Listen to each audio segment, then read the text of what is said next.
Good evening, everyone. We'll call the meeting to order, and the first order of business will be our roll call. Tammy Bain. Here. Nicole Chaput. Joseph Dugan. Here.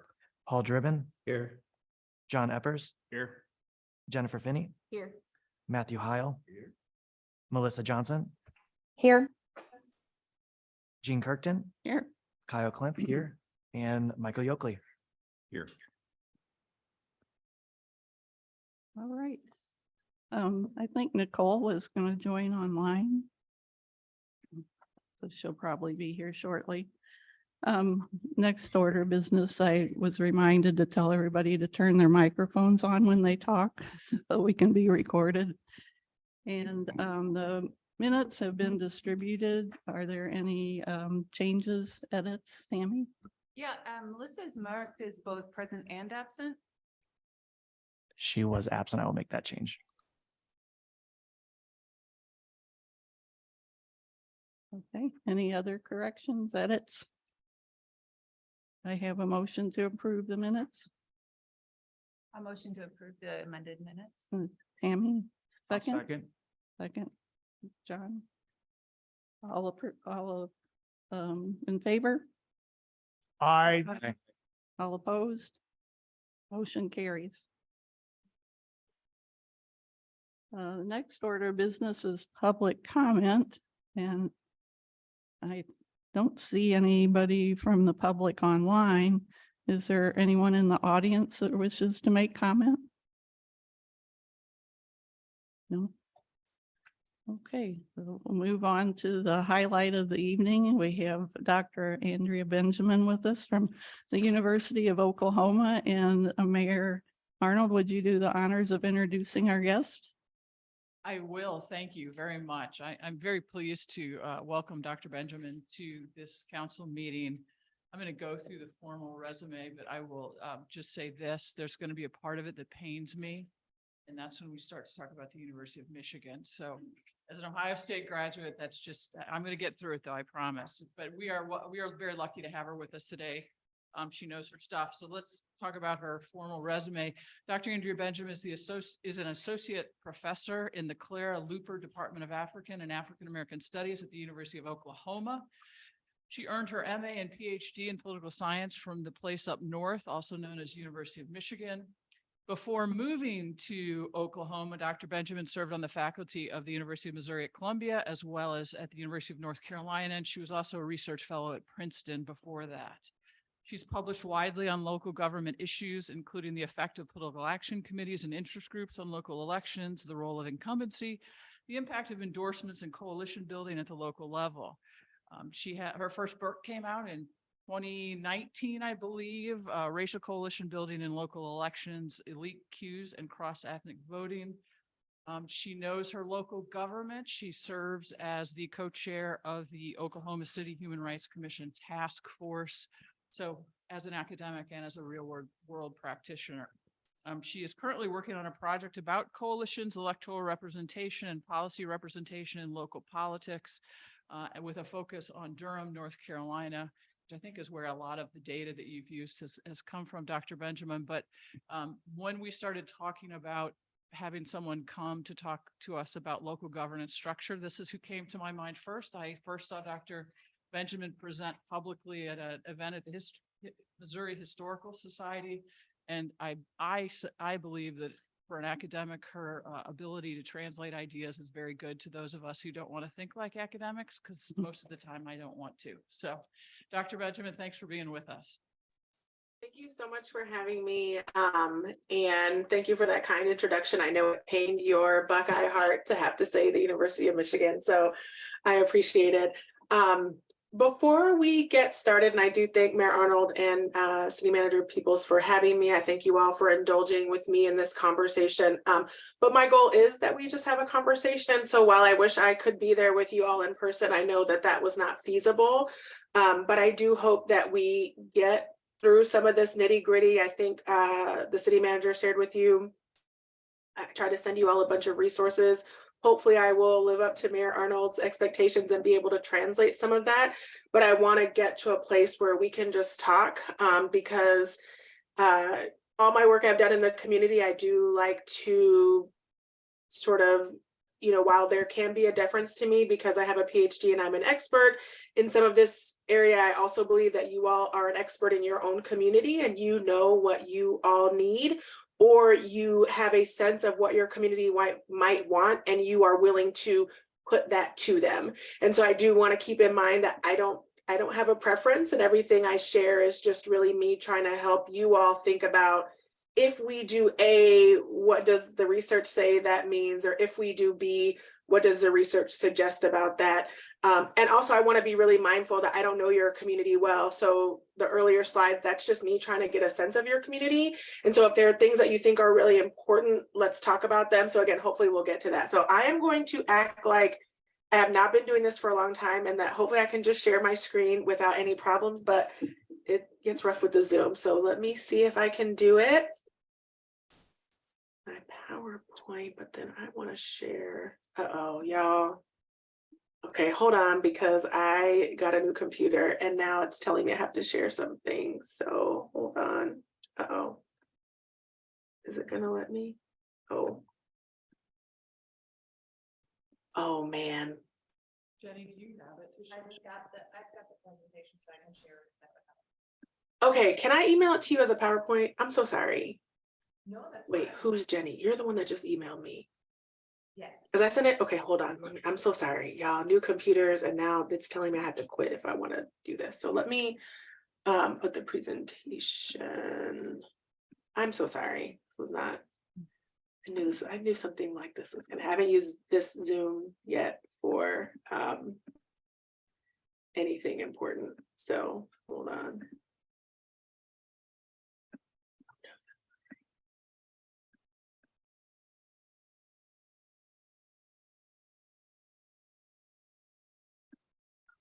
I'm so embarrassed right now. Hold on. Don't be. We've had our own technical difficulties at times. Okay. So I just sent that. Man, that's rough time. Okay. But hopefully I don't have any control issues, so I feel fine. It can click me through. So.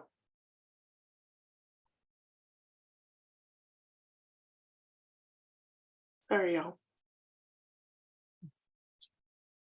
While we wait, Dr. Benjamin, do you prefer we have questions during or hold them to the end? Oh, did that work? What about, no, okay.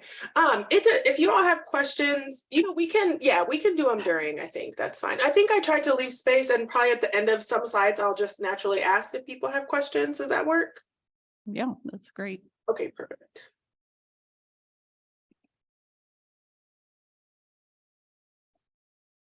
I feel like email always feels like it's immediate, like it just immediately went. I don't know if that's actually true.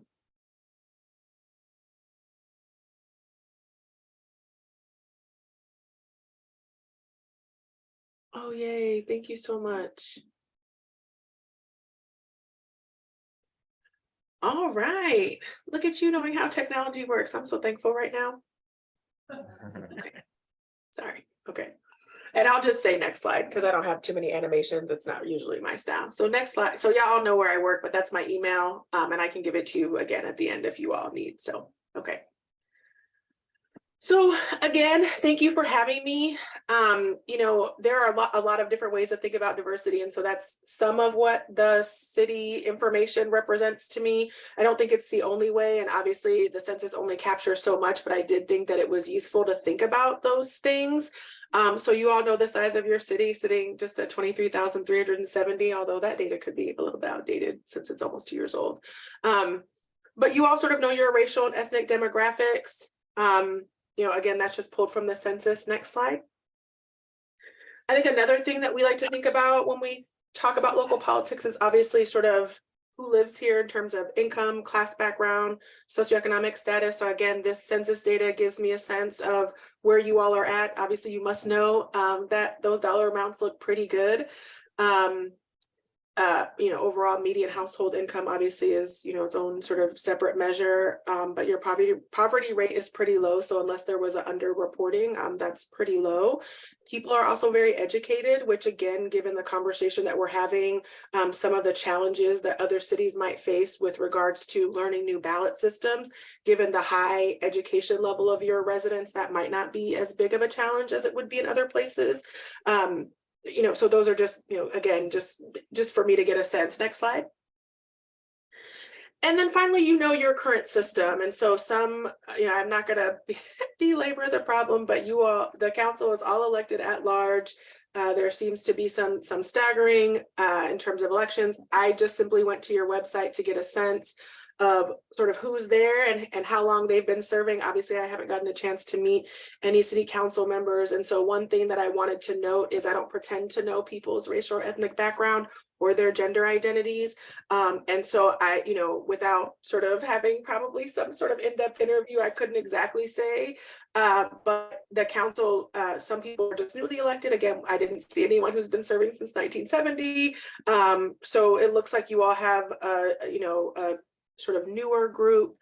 And again, without, and maybe someone can tell me that information, but again, just getting a sense of sort of who's elected. I obviously looked at people's pictures, but again, I don't want to make assumptions. So next slide.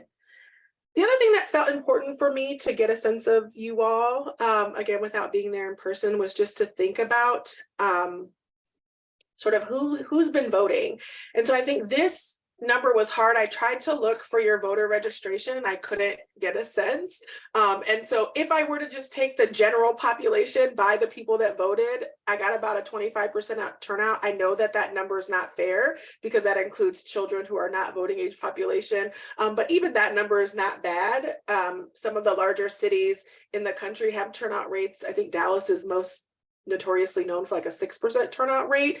Other cities, so y'all are pretty good. I know it's higher than what I just said, but even 6,601 ballots being cast in the last election, that's pretty good. And you can see that given the at-large nature of the city council, which I'm assuming you all just get 3 votes and you pick, people can use it. Select up to 3 candidates and the top 3 candidates are the winners. And so I tried to designate that here with the asterisk that these are the newly elected city council members. So I think I got that right based on my double checking. So if something's wrong, just let me know. But again, just trying to get a sense of sort of who you all are on some basic demographics and then how engaged the community is by voting, keeping in mind that voting is not the only way that we can measure engagement. It's just the easiest way and it's the way that we have it here. So next slide.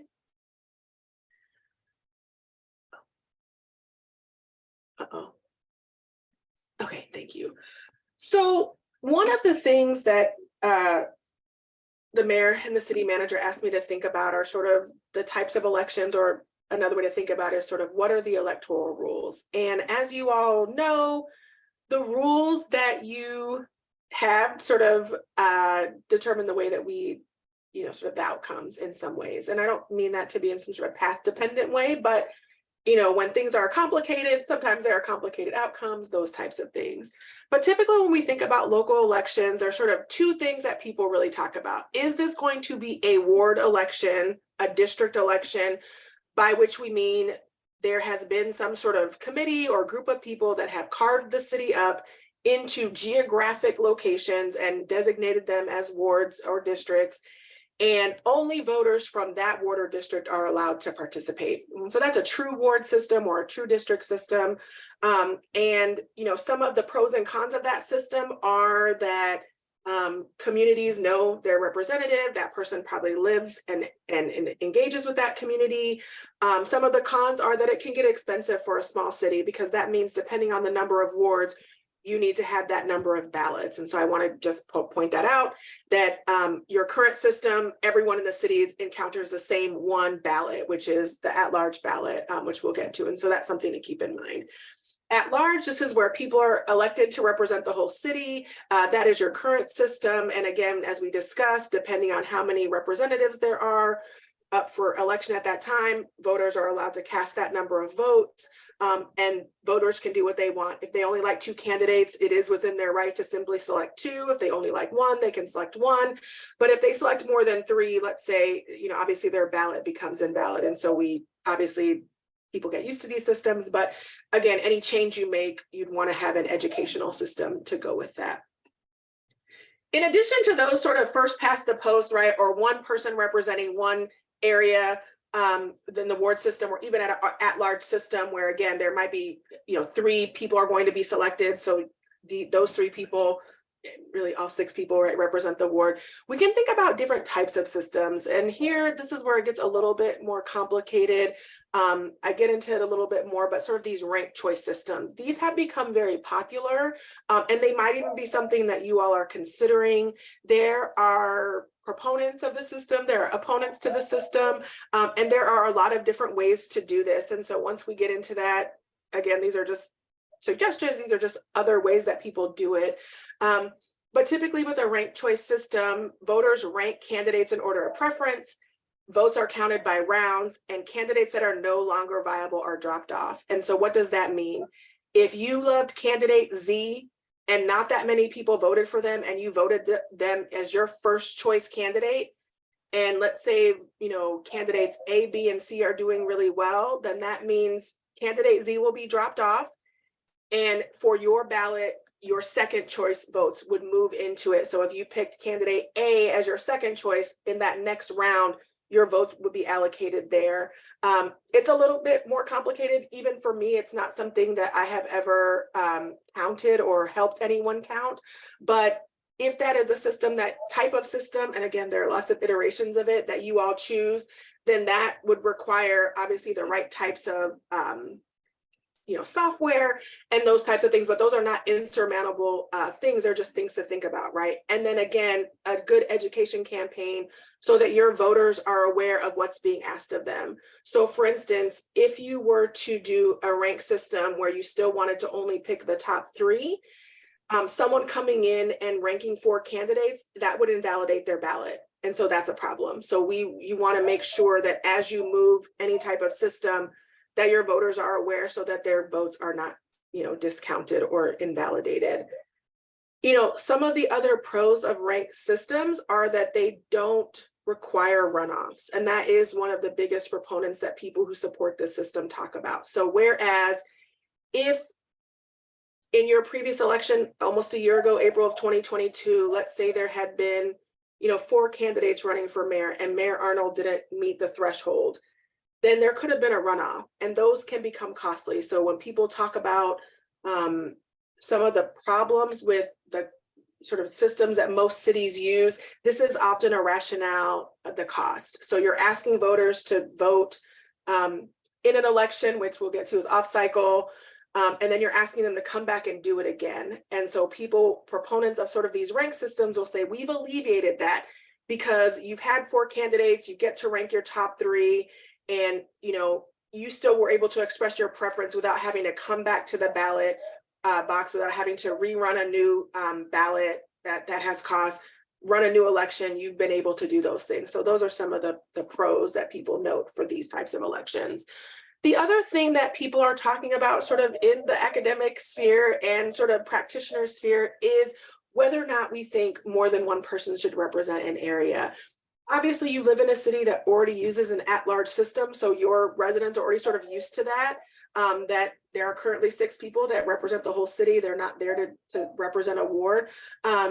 But you can also think about, well, let's say we did draw wards, but we wanted 2 people to represent each ward. So then you could think about a system like that where there might be some coalitions going on, there might be some bargaining to get those 2 people elected, but that would still allow people to express a preference beyond just this person won the most votes. And so even if it was 51 to 49, where 49% of the residents were dissatisfied with the choice, that's the winner, right? So these are just things to think about. And again, as you know, that there are systems where more than one person is asked to represent or elected to represent a geographic area. All right, next slide. So again, there are many ways to do this. So I would like to see if there are any questions at this point. I'm going to get, I think, a little bit into some more details, but just, are there any questions at this point about wards, at large, single member district, ranked? Do people have questions already at this point? I have a question, Dr. Benjamin. Sure. Have you had experience with a system like a hybrid system where you have wards, but then you have some elected to the wards and a couple at large? I do. And that's my next slide. Did you Oh, already read okay. ahead? Yeah, no. No. We can get to it. I just wanted to get a point to get, yes. But I do have some experience with the hybrid system, and I'll recommend the one I know best next. Not recommend, but I'll go over it just so that you can think about it. But yes, hybrid systems for sure. And I'm glad you're already thinking that way, because again, you all know your community, and I don't think that there's one size fits all. So if you all decide that some type of hybrid system works well for your community, then great. I would say move forward with that. All right, let's go to the next slide. So as Mayor Arnold mentioned, I have done a lot of research, and I lived in Durham for a long time. And this was the first time I ever encountered this type of hybrid system, which again is only one. I'm only highlighting it because I think it does a couple of really unique things that might meet your needs, but even there can be room to play. So again, much like your city, it's a counselor manager system, right? So as we know, the manager does run the day-to-day. The city manager makes sure that our trash gets picked up. They make the first budget sort of recommendation. All of those things, they're the head of those departments. But the council is comprised of 7 members, 3 of which are elected from specific wards. I want to put wards in quotations there because it's not a true ward system. And then 3 are elected at large, plus the mayor. So the mayor is also elected at large.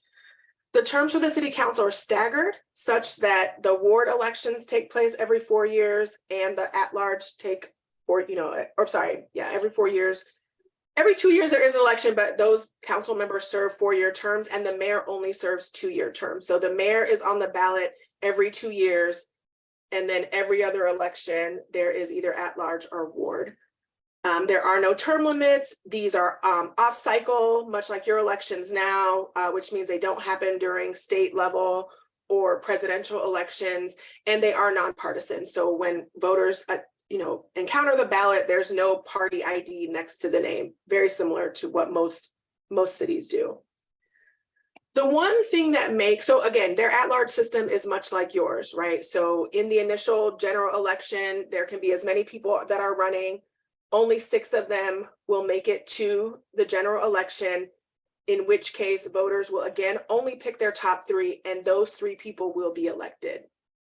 The ward election is a fake ward, and by that, it's because everyone across the whole city votes on them, but what it does is require that council member to live in the ward to run in that ward. And so what that is essentially doing is only providing geographic representation. If you live in Ward 1, it doesn't matter. When you go to vote during the ward elections, you are asked to select the candidate from Ward 1 that you want, Ward 2 that you want, and Ward 3 that you want. And so again, it is still at large in many ways, because again, we are all being asked. No, there's not 3 separate ballots. Everyone encounters the same ballot. But because the ward exists and it has been drawn, again, the council members who want to represent that ward have to live in that ward. And so I think that's something to think about. I don't know why Durham doesn't have a true ward system. They just don't, and they haven't.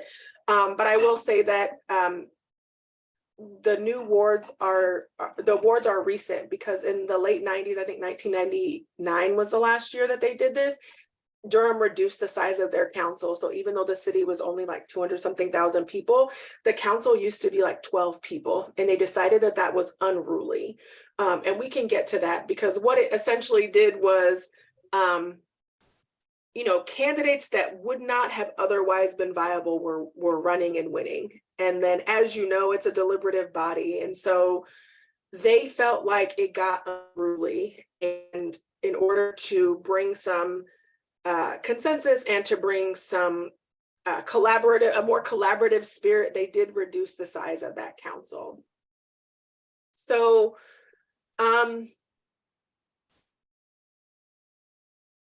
so in that sense, it's half like what you all are already doing. In the other sense, it's still like what you're doing. It just, again, is ensuring that people live in particular parts of the city. And unlike places that have true ward, it's very rare in Durham to hear people say, well, as the representative of Ward 1, they don't do that. In a true ward city, you will hear that much more often, that as the council member for Ward 1, this is in my ward.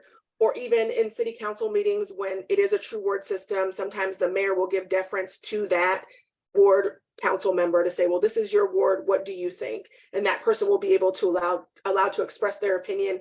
And sometimes that moves the council. Again, in this type of system, that is never going to happen, because again, all the voters have still selected them.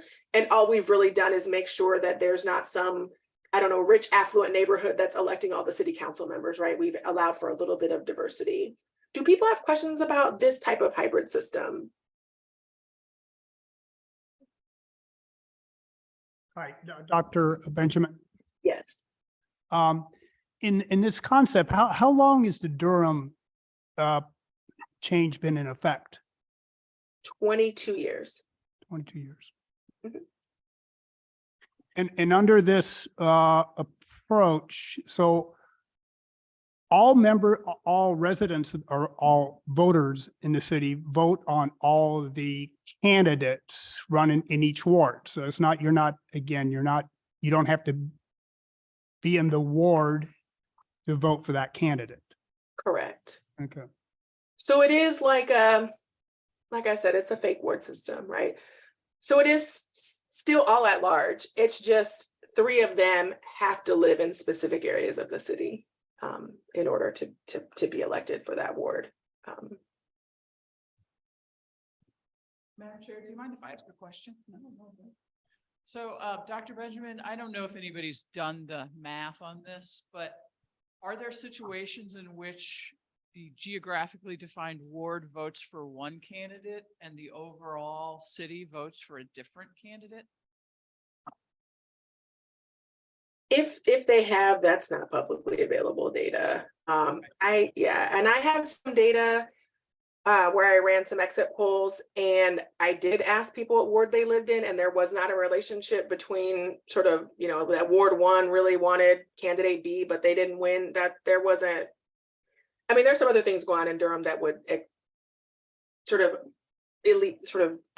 override any sort of ward preference like that. Namely their political action committees, which is not what we're here to talk about. But, no, I think I don't want to say it's almost like it doesn't matter, because then, right, because the counterfactual is a system like the one you have, in which case it could have been that there were 2 really good people from Ward 1. And in any other situation, the city would have just picked those 2 people plus a 3rd person, right?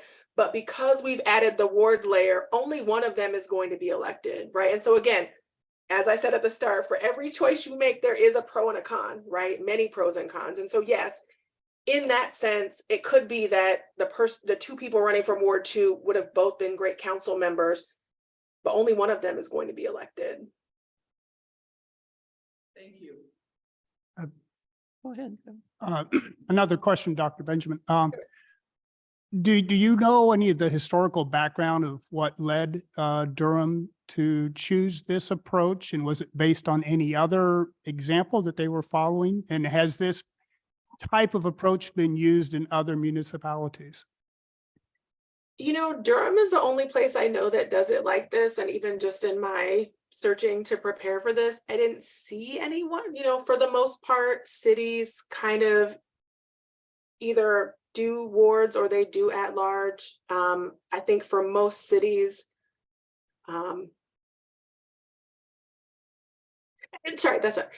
so there are places that do a much firmer, like it's a true ward and a true at large. I have not seen this sort of fake ward. I don't want to call it that. It's just it's just really a geographic representation in position, right? That's really all that they've done. Again, the history of it through a series of interviews, it came out of a reform type of era. And again, it was because the council was getting big and the people felt like the quality of candidates was being threatened, it wasn't good quality, and so they reduced it, and this was the consensus that they came to, that they could keep the wards, but they wouldn't be true wards. Of course, that kept the cost down in terms of the ballots. And it still made it so that those council members were not, were still representing the whole city. Because I believe that the system before was a different type of ward system, but again, it was like 13 people on the council at that time. But through my interviews, no one could really say that there was, there wasn't some sort of like big war. It was just that they wanted to reduce the size of the council, and this was a consensus that they came to do it. Sort of an evolution, sort of approach. Yeah, Okay. and I should say, again, Durham obviously is bigger than your city, but the other thing, and this is sort of unrelated, but it is something to think about, is that there are people in Durham who think that because there's still 5 county commissioners, and the city of Durham and the county of Durham are almost exactly the same. There's unlike, like, I live in Oklahoma City, but Oklahoma County is actually huge, and so there is a distinction. And so so there are conversations being had in Durham that people don't think that they need both a county commission and a city council, because again, there's so much overlap, it's unclear. And so there are people calling for reforms to merge those systems as well. So I think these are just like you all, that, sort of people just think that there's a better way to do something, and they have these conversations. But I don't think it, I think that they just wanted to make sure that that there weren't, because, obviously every city, so there's these neighborhoods where there are affluent people that, if left to their own devices, probably would win many of these elections. So they just wanted to make sure that people lived in different parts of the city. Dr. Benjamin, I have a question. Many times in the past, cities were required to go from at-large to wards due to the effect that at-large representation had on racial equity and so on. And I happen to live in Springfield, Illinois, which is a pretty big city, and they had an at-large system, and they actually were, court action took place, and they were ordered by the federal courts to go to a ward system. And it seems to me that that's, maybe you're going to cover that elsewhere in your presentation, but that whole subject matter is of great interest to me. Yeah, we'll get to it, but we can talk about it now. I mean, that is true. And I think I put an example, I don't know if I made it printed, but there is an example, and I have a slide, but obviously I don't have everything in front of me. But there is a city in Alabama where this is exactly what happened, right? So the city is majority African-American. They had at-large elections, and despite their best efforts, they could not elect not one African-American to their city council. And part of that, has to do with strategic voting on the part of white voters, right? That they turned out, and they made sure that their choice was always the person that got selected, right? That the people got selected. And so I think that's something else to think about. People can have really good intentions, and you all could even recommend a system that you think is great. That does not preclude organized interests, whatever that looks like in your city, from being strategic. And I will say this, that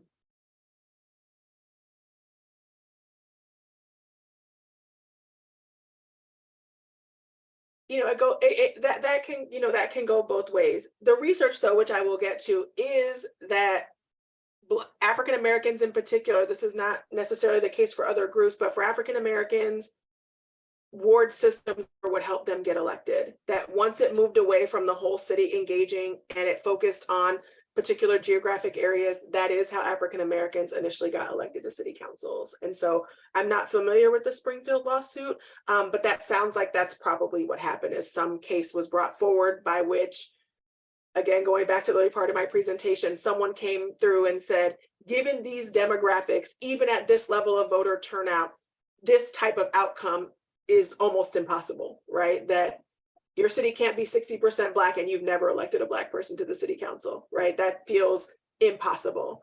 And so then, they'll change the rules. you know, I think even, and again, we can get to this in the question and answer, and I did include this in the link I sent, but I didn't ask you all to print it, but I did a report 2 years ago about just a different type of voting system. And I think the thing that I really wanted to communicate in that report is that, we can make a lot of changes, but the people who people who hold power in places, I'm not saying this about your city, but people who hold power in places are always going to find a way to maintain their power, whether that is partisan political parties, right? We can think of changes that we might make that make the party seem less important. I'm not naive or stupid, I don't think. And so I think even if you said, oh, we're going to make all of our elections nonpartisan, the parties are still going to find a way to be involved, whether that's endorsements, whether that is the way they fund. They're not going to just roll over and say, oh my goodness, this city has gotten rid of party identification next to voting or next to their names on ballots. They don't need us. That's going to give them an incentive to remain relevant. And so I think you can move from ward to at large, at large to ward. And if there is an organized power structure that wants to maintain their power, I can see the next election still looking like a previous one. It just depends on who the power players are and what they're willing to give up or not. Ask a question. Kyle was Okay. in the I queue. just wanted to jump on what Joseph was mentioning earlier. I previously lived in Kansas City and they have 12 council districts, 6 of them at large and 6 of them are H district. So maybe a more local example than Durham. Yeah, and I think, but there it is a true ward system, right? But in those at large are voted on by the whole city. I thought that was Yeah. what this example was similar to. Yeah, for sure. Yeah, so yes, I think cities have mixed systems all the time. And I think that works for most, that can work for most places. It's just, again, a question of whether or not you want to impose a true ward system where Ward 1, only Ward 1 voters vote there. Ward 2, only Ward 2 voters vote there. Or again, some other mixed system where maybe you all decide you want 3 wards, but you want 2 people to represent each ward, right? Like those are all choices that you can make. So when I know that the council was interested in us looking at the potential for wards, so I did some research and reading. And so it's really designed to try to spread out the power. So we have a diverse council, racially diverse council. And then I mapped where all of the council members live, since we post their addresses. We aren't going to come shoot you, but all their addresses, and they were really all around town. So at least currently, it doesn't look like we have that difficulty. That's not saying that it wouldn't happen, but that at least currently in the at-large system, that doesn't seem to be an issue for us unless I misread that information. Okay. Comment. No, go I ahead. collected that data when I first ran for council. Uh-huh. And I'm one of those people that lives within a stone's throw of, at one point I did it with 3 council members. So it is, I agree with you, the current council, that's not a problem at all. I would suggest if you want to use that as a variable that you go back a ways. Yeah, I just because didn't know where that data was, so Yeah, I couldn't, well, yeah. City clerk can get, when we file to run, our addresses have to be part of that. So Okay.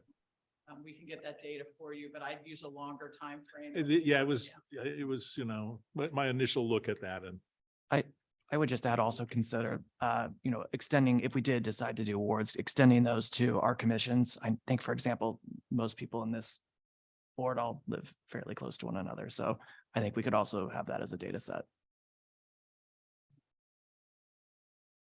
Yeah. All right, next slide. Yeah, okay, sorry, I didn't have my slides. I didn't print my slides, I just have my notes, right? So again, this is the example, and I did put it in the file that you can link online. I think the city manager gave you access to that. But again, it's Alabama. It's, a majority Black city all at large. It could not elect a council member. In 2014, they even appointed a council member, which is a traditional sort of old school route that when candidates of color were not successful running, if they could get appointed, they often could win in the next round because they've shown experience, they've shown that they can do the job, and even then it didn't work. And so they did have to change their system, but that required outside input. Again, like I said, I don't want to racially profile anyone, but when I looked at your council, it did look like you all had elected at least one African-American member. So y'all have avoided that. So again, it could be that you all leave this meeting and think our system is working great, which is totally fine, but just something to think about. I think we've covered this. Next slide. Okay.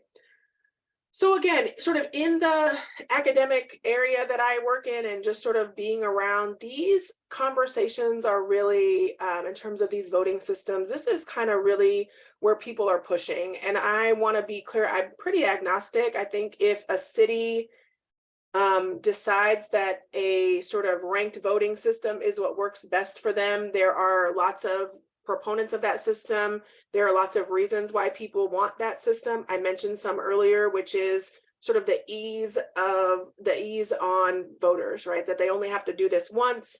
We don't have to come back for any runoffs. We just sort of pick, we're done, one and done. So again, non-ranked voting systems, that's what we're mostly familiar with. You go in, you either pick one person, that's the person that you liked, the person with the most votes wins. At large, you pick 3 people, you pick 4 people, whatever the number is, the top 4 with the most votes, that's the person those are the 4 people that are being elected, those types of things. First past the post means sometimes there are rules that say the person has to get 50% plus 1. Sometimes it's plurality, which means if there's 4 people running and I get 35% of the vote, I'm the winner. Again, these are just different choices that you all can make in your system. The single transferable vote, again, this is where you have one vote, but there's rounds. And so again, when you, if your first choice candidate doesn't make it, your votes are reallocated. And again, this is a little bit complicated, but, those candidates that are ranked lower, they drop off. And then those that emerge, even after round 1, 2, 3, that are the winner usually are, that the votes are just reallocated. I should say though, in doing the research on this, a lot of people say that the person that was the winner in round 1 is often the winner, right? So almost making it a default non-ranked voting, right? And the most recent example of this, which I didn't include here because I live in a place where if I bring up New York City, people are very quick to tell me we are not New York City, but New York did implement a ranked choice voting system this year for mayor. Adams was the winner in round 1. He maintained his win and he became the mayor, right? So there are people that question whether or not moving to that new system was worth it. I think, again, going back to some of the pros and cons, the candidate pool was much more diverse than it had ever been in previous mayoral elections up to that point. And by that, I don't mean that there weren't, like at the initial stages, 10 or 12 diverse people that ran for mayor in the past. But by the time it got to the runoff, in the past, it was typically, a person of color and maybe a white person running. And so for this election, by the time they made it to the general, I think there was, 2 Black candidates, a Latinx candidate, a queer candidate. I mean, it was just a much more diverse pool that the voters actually got to pick from by that point. So again, these are just sort of, details which are probably above me, but sort of that these are just choices you all will have to make. Next slide. Again, so just different sort of semantics about the way the rules about how you count the votes are done. Again, ranked choice voting, different ways to think about it. But again, you're asking your voters to rank a certain number depending on how many people are, sort of what you decide in your rules. And again, there will be roll-offs as people sort of become unviable. Their votes they're dropped as first choice, and then you move on to the person's second choice. Instant runoff voting, again, very similar. They're all sort of related. They just have all these names. So I just wanted to give them to you. And I think I put some resources in there. But again, instant runoff voting really drops, again, you're dropping the person that's not viable, you're moving their vote. Instant runoff being, again, you're not going to come back and do it. Alternative vote, this is sort of an exterior system, but people don't employ ranking here. This sort of is a party system, but there are organizations that that could fill this in your city. And again, I don't know enough about your city, having not visited there. But basically, there's a rank order, and the party has decided if we get this much of the vote, these are the people that will be moved up in that order. And so that's, I don't think you all want to move to a partisan election. We'll talk about that in a minute, but I don't think that's what you want to do, but I wanted to include it.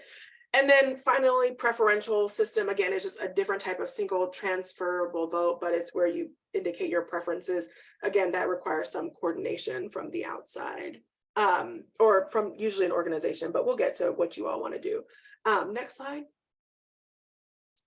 So I did want to give some examples. I think I linked them in a document in the file, so I don't think it was printed out for you all, but maybe you did print this. But I did try to find some cities that were of similar size as yours that use a ranking system. Albany, California, there's 4 council members and a mayor. Everybody's ranked, it's all at large. So, you know, when it's time, there are 4 council member seats open, you rank your top 4. And then, you know, the votes are counted in that way. You know, depending on how many people run, that could be a short ballot, a long ballot, it just depends on what people are doing.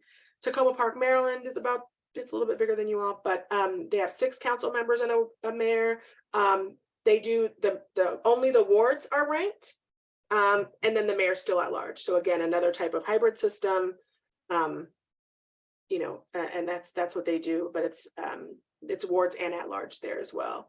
And then East Hampton, Maine, there's 4 at large, and then they do 5 district where they do ranked choice voting on the district. So again, for 4 of the seats, everyone in the city, just top 4 vote getters are going to be elected. And then for the 5 districts, they actually rank them within those districts. So again, just trying to give you all some examples, but again, they're in the file, there are links to those city charter pages to give more information. The one thing I will note that in each of these cities, if you go to their city websites, almost all of them have an educational campaign so that voters are aware this is how we do it, because it is different from other ballots that people encounter at the state and national level, although Maine also does ranking in their state level, so that's maybe they don't need it as much, but all of these require, you know, usually there's nice videos that are made. There are sample ballots that explain, if you do this, you have ruined your ballot. Please only check this, right? Like there are just these campaigns that try to make sure that voters are as informed as possible. And so again, that's just something to think about. Next slide. So here is probably sort of closer to what you all came here for. So I do want to just give a little bit of background in the sense that I don't think that any of these, you know, I don't know anyone who's doing research in even in urban political science that's like, what systems are working well, right? That's sort of not what we do. But I just wanted to give this, some of this, just a brief overview. So Hodgdon and Traunstein come out with this paper in 2014. It is essentially asking, what explains vote choice in local elections? And there are lots of things that we can think of. You know, when we think about what influences us when we vote, you might think, oh, it's my ideology, or oh, it's my home ownership or something like this. And so if we could go to the next slide, I think the table is helpful. So I do want to note this data is collected in large cities. And so for that, I'm not mad at you all if you say, but we don't have those, you know, we're not a big city like that. But I just want to give this just as an overview. And so what they've done is they looked at a bunch of cities, those, I guess, 5 cities, New York, Los Angeles, Chicago, Houston, and Detroit. And they looked at elections over time. And they basically said, what is the difference between who, you know, sort of the person who won and the person who didn't win by these factors? And so these are things that I just said to you even. Let's talk about race and diversity in your city. Let's talk about income and education in your city, employment status, age, gender, religion, sexuality, marital status, union membership. Do you have children? Are you liberal to conservative, right? That spectrum, your political identification, your party identification. And what they did was say, what's the difference between group A in this category and group B in their support for the winner?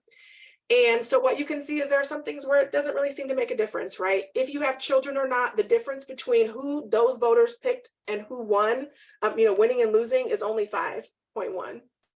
difference, like, percentage points or something, right? That's not a big deal. But if you look at party, it's 33. So in those cities, Democrats and Republicans did not pick the same candidate, right? They just didn't. 30, that's a huge difference.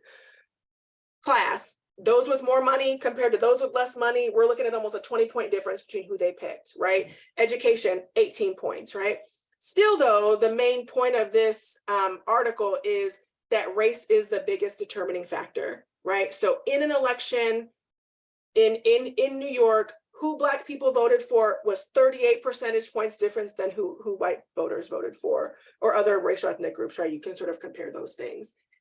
And I just wanted to say that because I think we get into this mindset of, oh, it's nonpartisan, there's not that much different, people don't even know. But there are differences based on other demographic factors, right?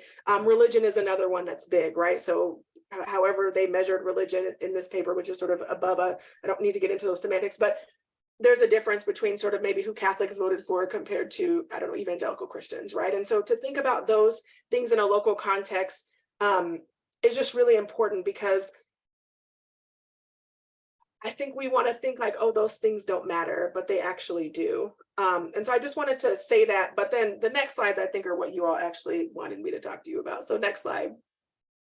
So I like this article because I think it does a couple different things in a way that's really concise. And I would say that the scholars, again, those are the same scholars as last paper, they're really good writers. And I think that they're really thoughtful about the way they think about things. And so even though their paper is interested in turnout, and what they want to show in that paper is that, lower levels of turnout harm candidates of color, essentially, because it can sort of move the needle on representation. What do we mean by representation? Here we're saying straight up racial and ethnic demographic representation. That is how they're measuring it here for this paper. And so, again, I think the table is a little bit more helpful, but what they find is that lower levels of turnout, can really harm representation for communities of color. And again, getting to some of the semantics that I think you're actually interested in, there are some racial and ethnic patterns that emerge around some of the decisions that we make about the election type that we have. So if we could get to the table, I think that would be helpful. So next slide, right. So here, again, they're thinking about representation that may or may not be important to you, but I think that it helps us understand a couple of different things. So what you'll see here is, white, Black, Latinx, sorry, this is an old article. I don't know if people are hip on all these terms, but that's how we're going to say it, but Latino and Asian American. And so they're asking, how representative is this council in these cities? They use a large number of cities in this, but then on the left column, you'll see these independent variables, right? So what are they using to try to explain representation? So what increases representation for these groups and what decreases representation for these groups? And so again, turnout, which is again what they're interested in. We don't have to be interested in it, but increased turnout does help representation for Latinos and Asian Americans. But district elections, concurrent elections, partisan elections, term limits, mayor versus city manager, the size of the council, the population, how sort of the poverty level you're in your city, median income, how educated is your city, the percentage of the city, your city demographics and population, and then sort of where you live. So for those that don't study social science, which is fine, you don't have to, but anywhere you see in this table an asterisk, that means that that's not a random result, right? So we're saying it's significant, that's how we mean it. And by that, we mean it's not random. So if we were to do this 100 times, we would expect to find this result 95 times. And so just looking across the table, you can see, again, turnout, it's positive, the number for under the coefficient for Latinos and Asian Americans, which means when you increase turnout, you can increase representation for those two groups. It doesn't increase the representation of African Americans, and it almost reduces the representation for whites. It's not quite significant, but it's moving in that direction. When we look at district elections, as I told you earlier, the only group that improves representation for is African Americans. You can see that it's significant, but for Asian Americans and Latinx community members, it does not improve their representation. Moving elections to be concurrent to other elections, right? We talked about this off-cycle situation a little bit earlier, but if you move from that off-cycle to on-cycle, you can improve representation for African Americans. Partisan elections doesn't help anybody in this data set, right? So it doesn't matter. Term limits actually reduce representation for Asian Americans in their data set. I don't know if anyone's tried to update this. I'm not saying the data is brand new, but right? So again, the city council, manager versus mayor system doesn't help us understand representation. The larger the council, it reduces representation for whites. Poverty, right? So when there are more people at lower income levels in the city, you reduce the representation for whites, but you increase the representation for blacks. Education, right? The more educated your city, you reduce the representation for whites, but you increase the representation from the Latinx community. Population size, I don't want to spend too much time on that here because your city is not that diverse. You might think about it for later. But any non-white group, as their percentage goes up, it reduces representation for whites, right? And we can think about the sort of political reasons, the community-driven reasons that would be. I don't think that's surprising to anyone. And so, right, so those are some things. I think, as I think about the things that I was asked to talk about, I think this is a point where you might ask yourself, well, but Dr. Benjamin, we don't even have district elections, and we in fact have it, right? Like African Americans are overrepresented on your council because the population isn't that big, and yet you have elected one, if not two, African Americans to your council, right? So if you came to me and said, should we do district elections? I would have a lot of questions. I don't know if that's the fix that you all need, right? Because it's not even telling me, well, if we do, we can increase representation for our Latinx neighbors or our Asian American neighbors. That's not what the data are telling me. Again, term limits, right? That reduces representation for Asian Americans, right? That's something to think about. And we'll get to term limits more on another slide, right? But your city's pretty educated, right? So that tells me that, to the extent that your Latinx community grows, you have a high potential that could help, elect them someday. If there's not, again, I don't pretend, there could be someone already identifies that way, but that's something to think about, right? That's a good sign. But also that the population matters, right? So I don't know that we would expect, extreme, Latinx empowerment in a city that doesn't have a huge Latinx population. Those are just, those are things that come as communities grow. Eventually they want that representation. And to the extent that a community stays small, you might not have members that are willing to serve in that capacity. They might do again, elections are not the only way to engage. They might be engaging their communities in different ways, and that's perfectly fine. So are there any questions there on that part? I have You're on. a statistical question. Sure. So each of those things looks like independent. So they've done 100 different comparisons. So the P ratio is really 50, not 0.05. So half of those are erroneous. Is that? Or,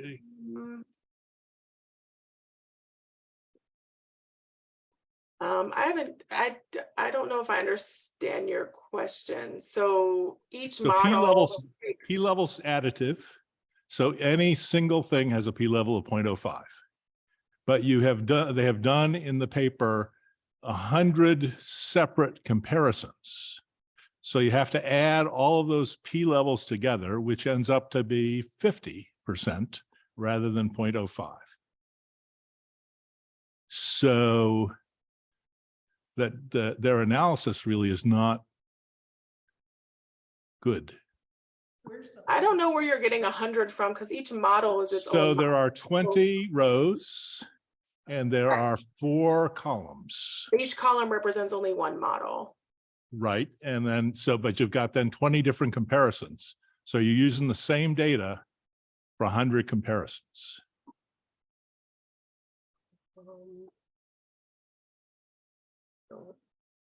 So I'm a statistician, so that's a. Oh, okay. I mean, fair enough. I will say this article went through peer review. Okay. So I Okay. I wasn't the one that peer reviewed it. I'm taking it at face value, which is for political science. I'm not a statistician, but for political science, this is a standard way that we do our analysis. And so, the Okay. N is there. Not that I think that these things are unimportant, but I don't think that the statistics hold up. Yeah, this is not though a bivariate model after model after model. This, I mean, I don't have the, I don't have. I mean, it's a the- regression model. Yeah, it's a standard regression model So each of those are on, so for each individual thing independently or for the whole model? for the whole model. For the whole model. Yeah. Okay, Not bivariately. fine. Then I misunderstood. It's okay. Do have a question for Dr. Benjamin. I think this is very interesting and I appreciate it broken down on a racial representation. Is there any information, whether it's in this study or otherwise, that might talk about some of these variables, maybe on like the impact of gender or income level or how it increases or decreases turnout and other demographics? So the income is their gender. They didn't include it in their model, so I don't have that here. But just in your experience, do you like have any? I mean, for most, for other studies about participation and turnout, not representation necessarily, but,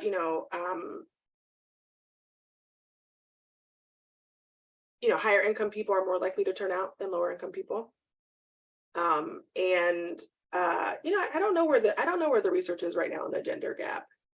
I think there, for local elections that has been seen as sort of not a women's sphere, but right, that women are much more likely to be willing to run for school board, city council. So in that sense, if you think about sort of networks that, women would support other women, and especially sort of the organizations or the type of work that women do without calling it politics, that you would expect that women would, turn out at similar levels to men in these situations, just because it's just local stuff. I don't even know that, is there still a turnout gap between men and women? I want to say women are turning out at the same levels most recently in terms of exit polls. So. Thank you. Yeah. And we can go to the next slide. It's similar and you all have it in your packet. But here again, because they're interested in turnout, they're basically just trying to make sure, sort of, again, refine this model to sort of explain not just turnout, but how turnout interacts with racial and ethnic groups. I don't think we need to talk about that, except that. Next slide. Oh, it's the same. Oh, back. They look similar. Sorry, go back. This is a different table. It's okay. Yeah. So this is a different table. But again, if you look at the top here, they've interacted race with turnout at the top. But for the most part, most of the results stay the same, with the exception of, and I'm trying to find in my notes right now. Oh, I can't.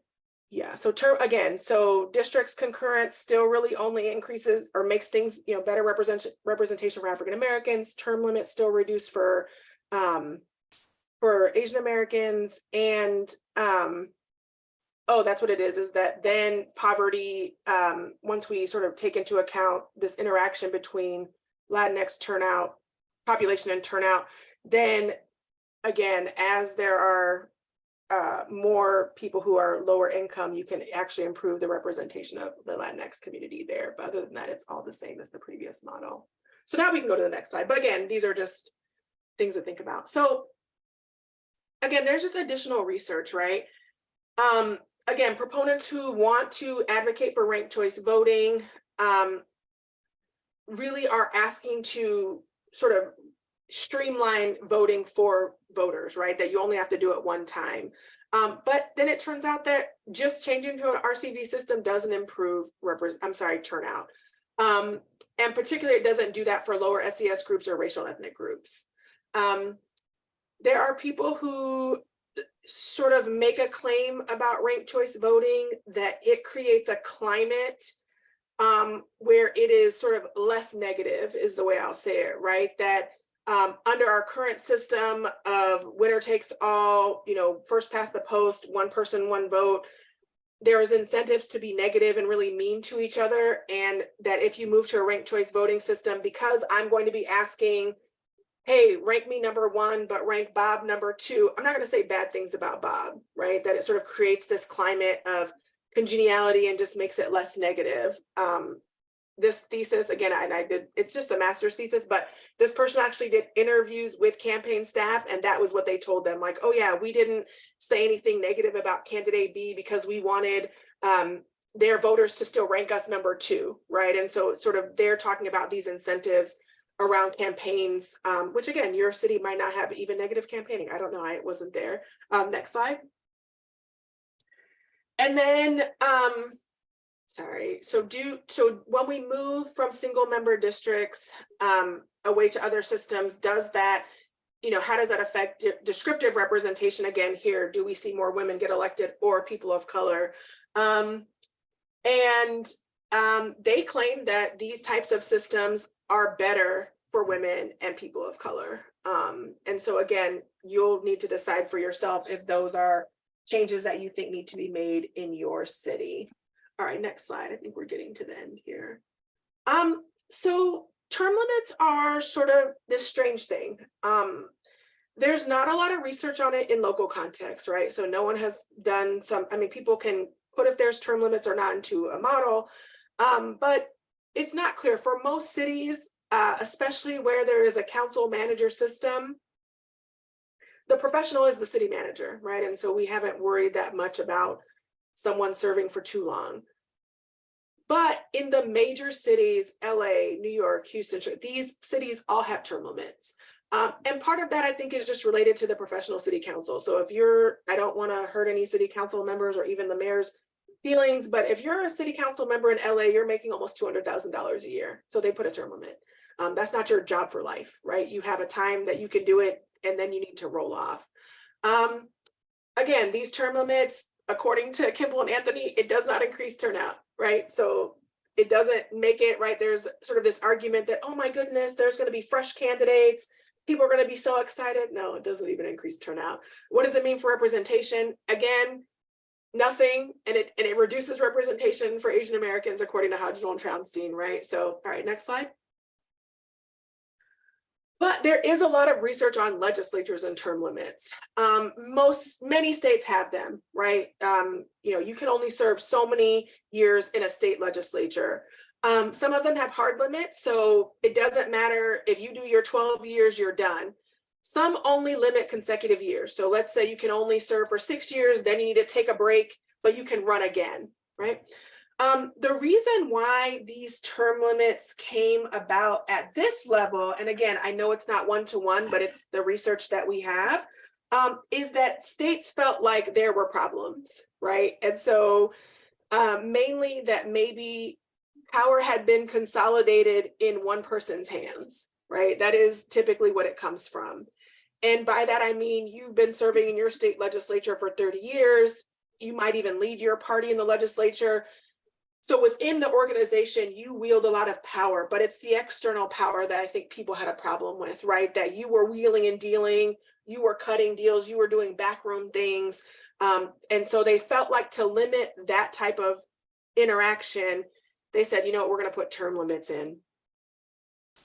I think it's also trying to solve some other problems which are listed here, right? So because of incumbency, Oklahoma, for instance, is like the least competitive state legislature of all times. Like someone I know wrote a report and I was like, dang, did you have to say it like that?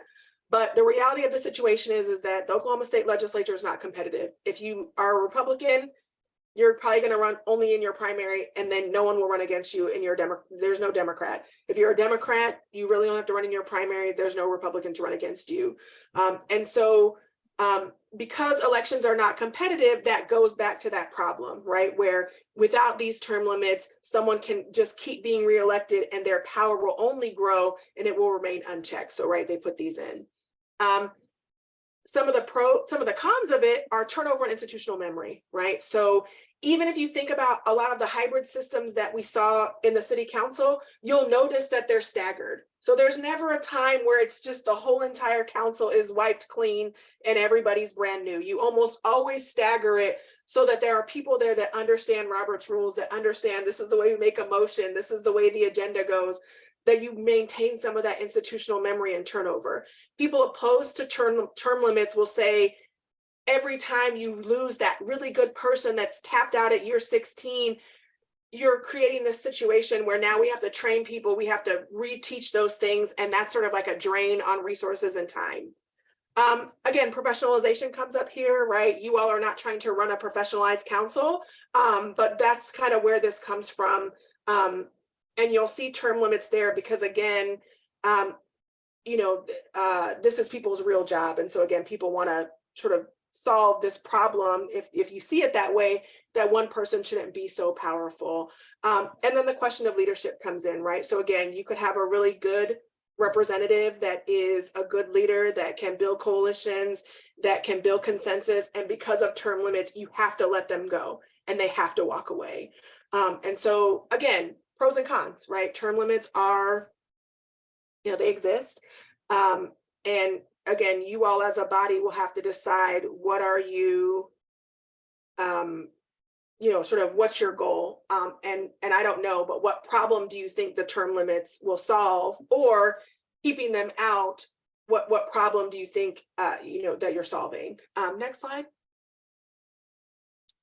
All right, so again, this is probably where you all knew that we were going. I won't run through all of these, but I think questions that I would want to know, and I had some ideas here, sort of what's working well with your current system. That's for you all to decide. And those might be, I think that we hold each, our elections are such that when we've had a council member that was doing a bad job, we use these elections as accountability mechanism and we got them out of there. Or when someone was doing a really good job, we overwhelmingly reelected them, and that's working great. Again, the types of systems. Do you think at large is working well for you? Do you think a ward system will work better for you? Do you think a mix? That's for you all to decide. But what do you think could be working better? Those same things, right? Do you, had there been in the past someone who was a really bad council member, but golly, they just kept getting reelected, right? No accountability, could not hold them accountable. Some of the policies, maybe there was, some sort of conflict and the votes just kept going up, and they weren't really passing, right? Like those types of things. What are your priorities as a body? Representation, what does that mean to you? There are lots of ways to think about it. Class, education, race, gender, LGBTQ plus status, right? Geography, there are lots of ways to think about representation. What do you value? Are you interested in some type of equity of outcome, right? Do you want your city to reflect, your council to reflect your city? In what ways? I list some of them. What system do you think is going to work well for your voters, right? Making a convoluted system that turns people off or makes them feel ill-prepared to be an informed voter, that might lead to other problems that you haven't thought of. And then finally, whatever you decide, if any change you make, I want to encourage you to be patient with yourself, because those changes, they're going to take time for voters to adapt to and to try to understand that system. So how do you ensure that your voters, your residents, learn the new system and understand why it's important? Next slide. Or we can leave that slide up if you all think those questions are helpful, or whatever y'all want to do. Do you have questions? I have a question. When you were describing the ranked choice voting in New York City, it sounded like an incredibly diverse group of candidates. Is that have you found that in a lot of places that have gone to that they get more candidates and a more diverse pool? That's such a good question. It's something that it's really hard to answer, because the reality of the situation, I think I gave you all some, there are organizations and people that sort of study this. The challenge with it is the places that have implemented ranked choice voting are themselves already very diverse. And so we cannot know the counterfactual that if we had just ran regular first past the post, one person, one vote elections, if you would have had the same council. So it's really hard to say. Some of, so like Minneapolis is a great example of a place where they do ranked choice voting. A bunch of cities in Northern California, Oakland, San Leandro, I mean, those cities are already diverse. And so it's hard to remove their voting system. There are studies that, and a lot of them are done in California, because of course there are some cities that don't do it, that have just regular elections similar to the ones that you all use, whether that's pure ward or at large, that it's just one person, one vote. And they will, so they'll try to compare, city A, matches on all these demographics, and city B, one city does it one way, one city does it the other. It's still really hard to tell. Right, because you don't, I mean, I'm trying to think of a situation where a candidate is like, oh my goodness, now because we have ranked choice voting, I'm gonna run. The people who are gonna run they were gonna run, right? People who want to serve in this capacity want to serve in this capacity. So it's hard to tell. I think it's the right question. I just don't, it's very hard in the real world to understand how we would do that. We can run experiments, of course, and people do that. But that's not the real world, right? So, you have to take that with what you want. And I do experiments, but I still want to be very clear that like, that long-winded answer to say it's unclear, because those places are already so diverse that. Now, let me just say this: diversity.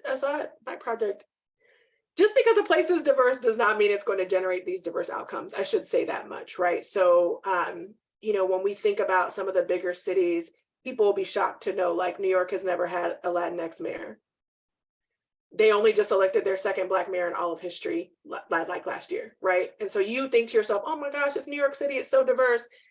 And yet they have not been able to do that. You look at Los Angeles, obviously Los Angeles had a Black mayor for a 20-year period, Bradley, but Los Angeles only elected its first female mayor last November. She's Black. That's only their second Black mayor. So when you think about a city, you're like, oh my gosh, LA, surely they've done all these things. Now, they've had Latinx mayors for, I guess they did, like almost 20 years. So they did 2 different mayors back to back. But again, it doesn't mean just because the city's diverse is going to generate those outcomes, but it's hard when the cities that have implemented ranked choice voting are already very, very, very diverse.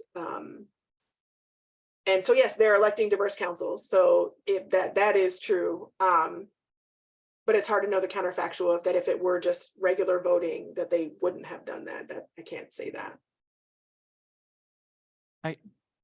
This may be a question for the mayor or for the city manager. Ranked choice voting sounds fantastic, getting a majority of voters to, express their opinion.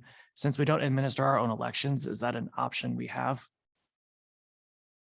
And is that a question we can get answered? So I think that is a question for the election board. I do know that based on the last round of purchasing for the election board, they have the technology that's capable. Whether we can simply implement that as a municipality that would be a different question. Can I follow up on that?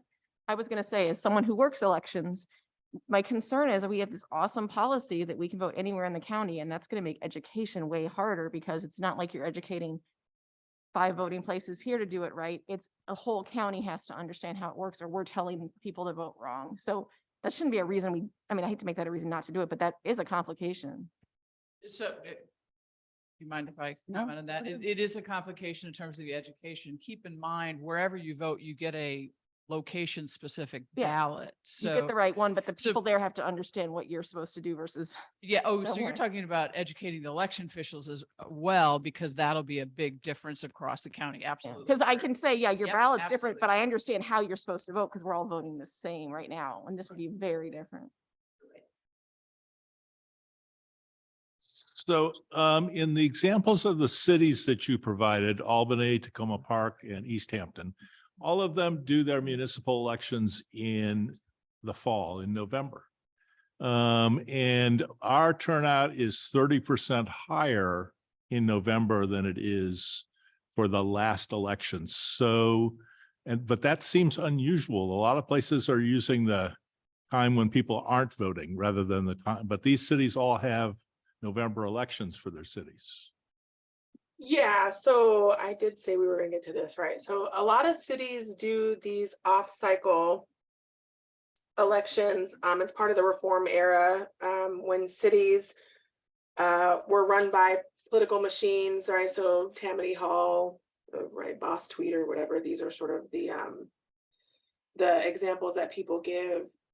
Cities, particularly in the West, did not want the parties to be able to influence elections. And so they moved them to be off cycle, thereby making mayor and council the top of the ballot.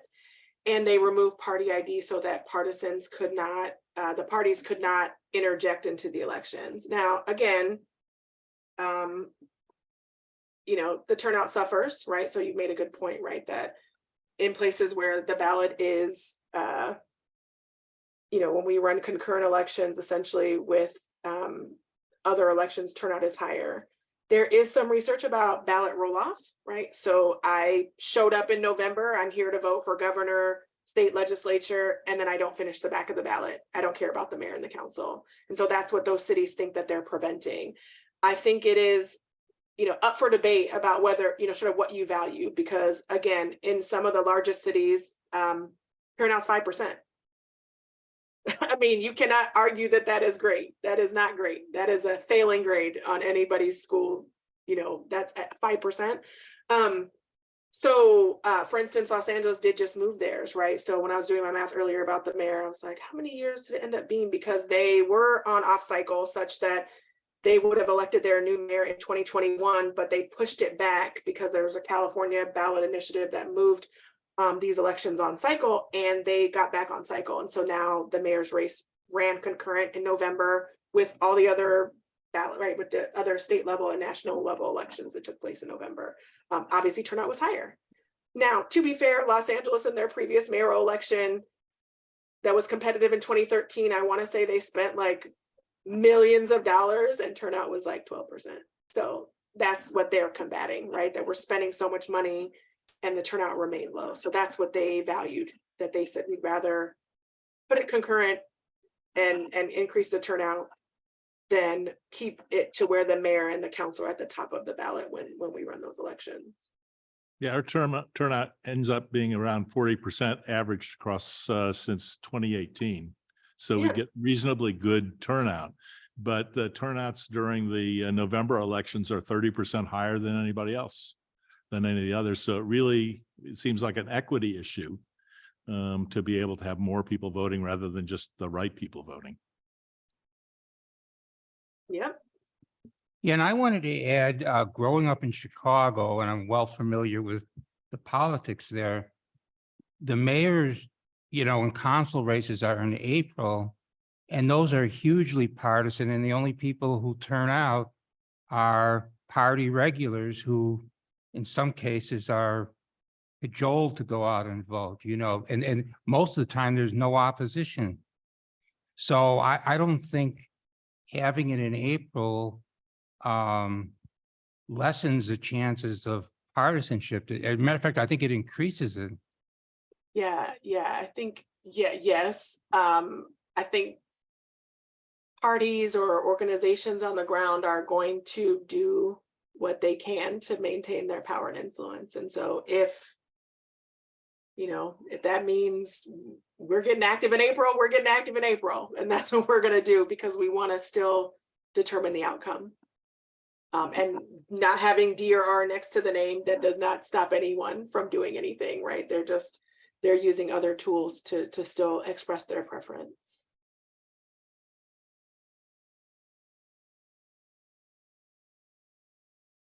Any other questions? No, thank you so much, Dr. Benjamin. No problem. Thanks for Mhm. having me. Yeah. Yeah, I think, and now y'all have the presentation, so I think I updated a little bit, but y'all can have it. But if you have other questions, definitely email me. It's just andrea.benjamin@ou.edu. But both the mayor and the city manager have that information too. So Hey, thanks for having me, y'all. Thank you. Yeah, you've given us a lot to think about. Good. Awesome. All right, y'all have a good night. Thank you. Thank you, you too.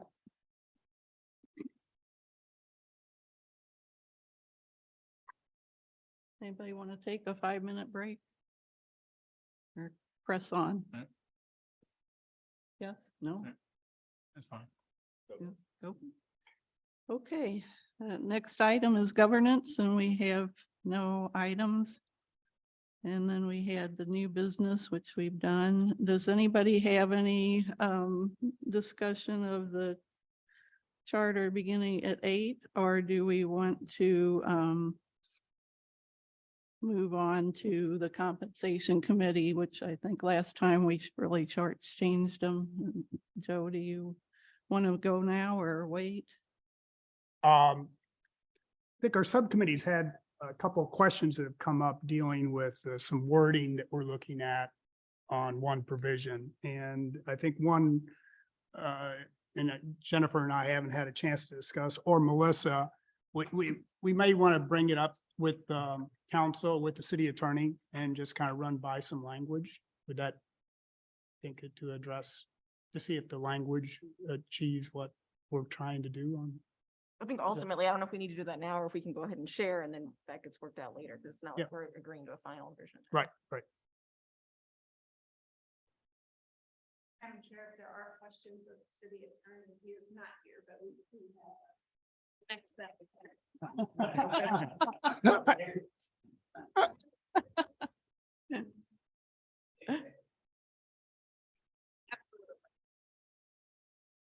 Do you want to? Wait? I think we'll Thank you. yeah, Okay. we'll Okay. address. Okay.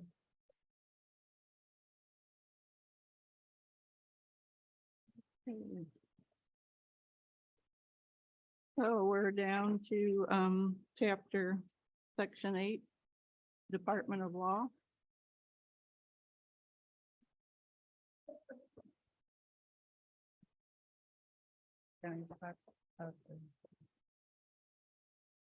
About that conversation.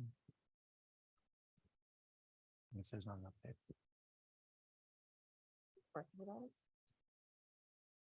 That you suggested that we go ahead and say it and then double check.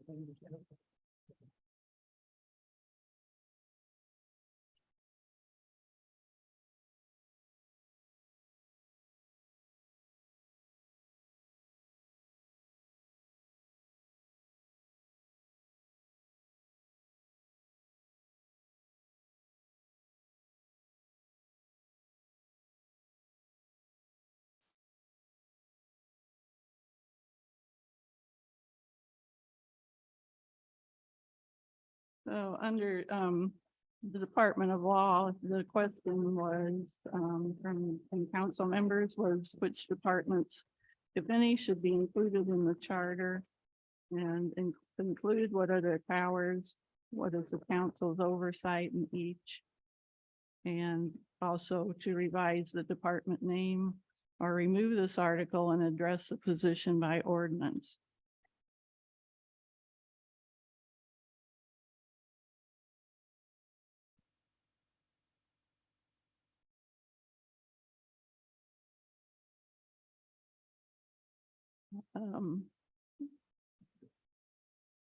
Mayor Arnold, do you know, I can't hear you, Jean.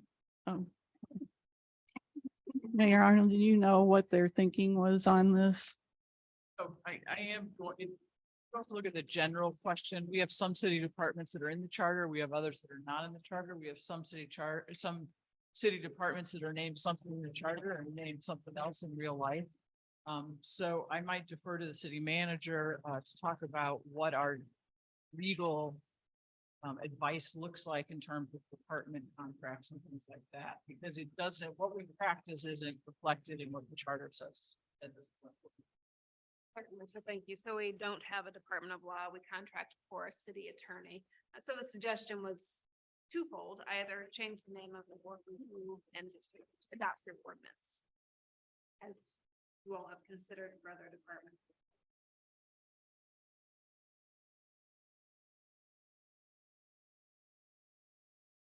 It seems like it might make sense to be consistent with that. So if you all departments the same.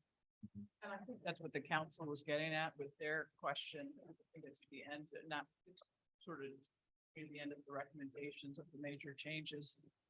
It's, if they're all gonna be in, let's put them all in. If they're all gonna be out, let's take them all out. They change over time, but there is a little bit of a problem with putting everything in. That's a lot to send to voters.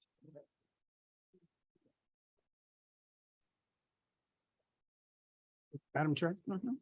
So if we were to look at changing the names, your point is there's not really a Department of Law, there's a city attorney. And I guess maybe the municipal judge falls under that or not is kind of it's a little separate, okay.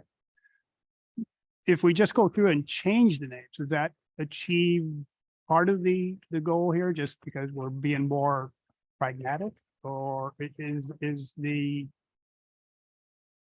it better government to give the city council more leeway in setting, and the city manager in setting up government? So on the scale of things, if I had to prioritize, this would not be at the top of the list. But I do think changing the name would be more reflective of just today's government in general, not just Webster Groves. Having said that, you know, the city could suddenly grow extraordinarily and city government would be well, and maybe we would have a department. But to my knowledge, there never has been, so I'm not sure why it would be named that in the first place. Looking back at the attorneys over the last several years, though. I think to your general question, there were two of us who really were interested in the board taking a look at that, and it really is a matter of consistency, but you're right, it's also a matter of flexibility, because as what we expect city government to do changes, our departmental structures are going to change. And that is done by ordinance, so it isn't that a city manager makes it up or that a council, you know, one person makes it up. So having it in the charter, as you can tell, we sometimes haven't paid full attention to what it says in the charter, or we would still have a Department of Law. So we seem to use that flexibility, I guess, whether, and I say we, because this all came before me, use it flexibly, whether we're really entitled to or not. I don't know that this question has an answer right now, but as I'm looking at, you know, I know we're worried about the number of changes and how complicated this is going to be. We talked about like the language, you know, gender neutral language being kind of maybe one overall thing that just covers everything. So I don't know if this would be another case where there could be like the charter will not define any departments because it will be done by ordinance, and then we wouldn't have to edit like piecemeal, or if it doesn't work that way, but that might be a broader way to go. And that's a city attorney question. Yeah. Yeah. Right? Does it count as, So- and don't worry, we won't put you up Yeah. front right now, unless you want to talk about that. Will you turn your microphone on? And I failed to introduce you. So I'm Peter Breitberger, so I'm not just sitting in my dad's chair tonight. I am an attorney as well. And I do represent other cities, and so I'm not just, hey, I'm a city attorney for the evening. So the easy answer is that the charter still needs to grant the power to do so. And the ordinances, while they can dictate what the city does, still the ordinances derive their power from the charter. So there needs to be something in the charter. While, you know, it doesn't necessarily need to be laid out clearly that says Department of Law in the charter, but there does need to be something that grants the city the power to do so.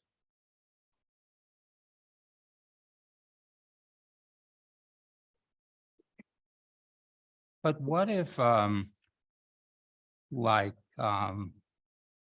we've talked before, what if there was something in the charter that said the council shall establish whatever departments they deem fit according to law or whatever, you know, whatever the language you want? Would that work? Have you guys been, this section, your article date is, as you've been, Article 1, 2, 3. Yes. Yeah. So there is Yeah. earlier in the charter, right, there's Yeah, a different portion department. that says city manager can define departments as necessary. I'm probably paraphrasing that for sure. But there are, in Article 3, there are powers and duties, which is appoint necessary approving officer, employee, and so forth. You know, it's, and I was here for that discussion, that article, but there are broader ways that some of the powers can be granted. Well, that brings with it its own dangers. Well, I think the model charter doesn't delineate departments. Neither does the US Constitution, you know. Of course, we've got plenty of problems there.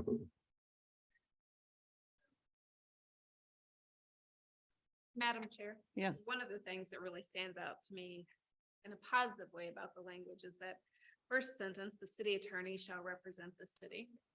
I think that's really important. We don't have this issue here, but we're writing this for councils and city managers or whatever form of government comes take place. But there are many cities where the attorney is weaponized. And so it's either a council attorney or perhaps it's a city manager attorney, and it shouldn't be either. The city attorney should represent the whole city interest. So that language stood out to me.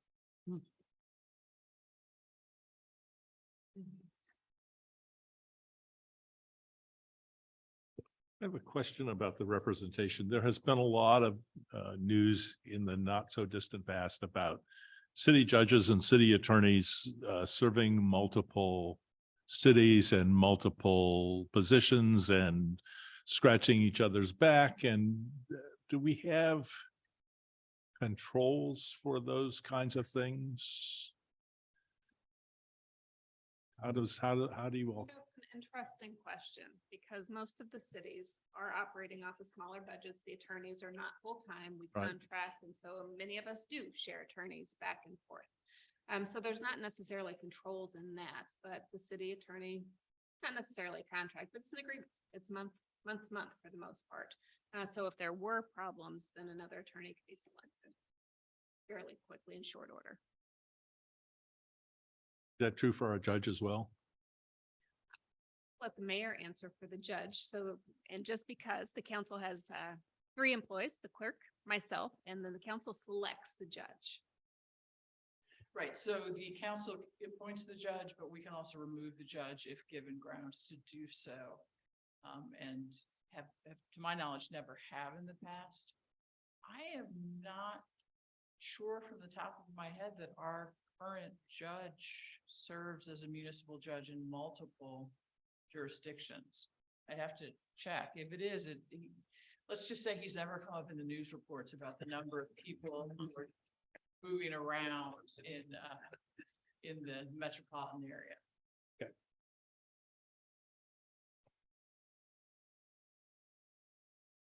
So should we think about that as far as put that on the burner for consistency and name changes and how we want to move forward with that? Yes, and I would suggest that this should be done in the context of looking Every other- at the other departments.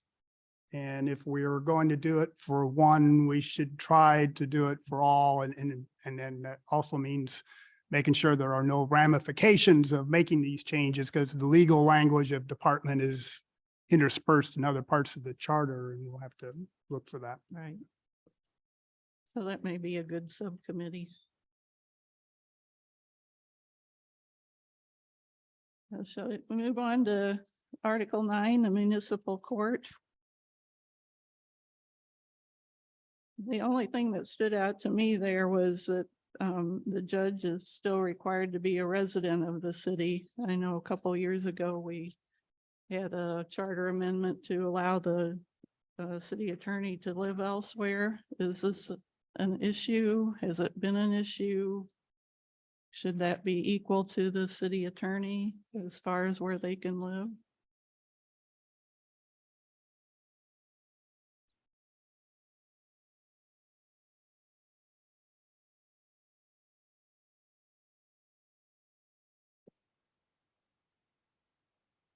So currently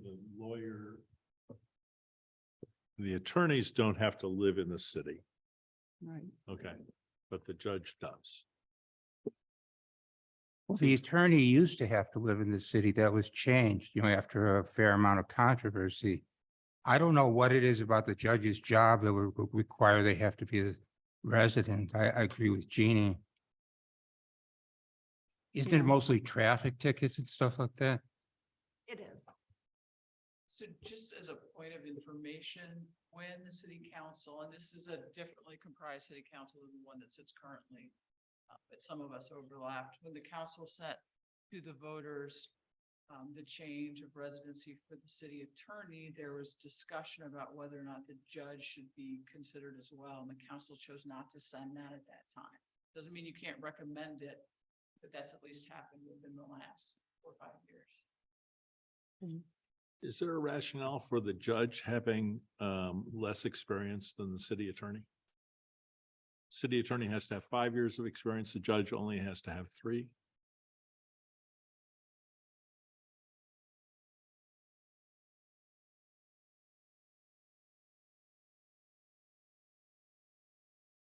No rationale. Yeah, have I no think these answer. are all good points, but I'm also kind of thinking now still, yeah, if it hasn't come up as an issue. Yeah, I've not heard it's an issue, but I was just, No, it's still a good point. And Yeah. then, and you know, there's still a bigger picture question for everybody about are requirements good or bad or limiting candidates? And so, I mean, that is a question, but Well, I think as far as a judge goes, it could be a diversity issue that's what really arose with the city attorney. You know, there's not that many minorities that live in the city, for example.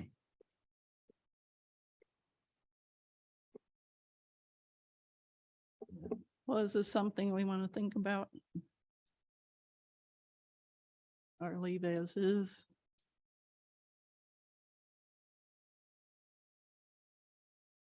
Well, if that doesn't count as one of our, get rid of it because and deal with it all in statute. If it remains in.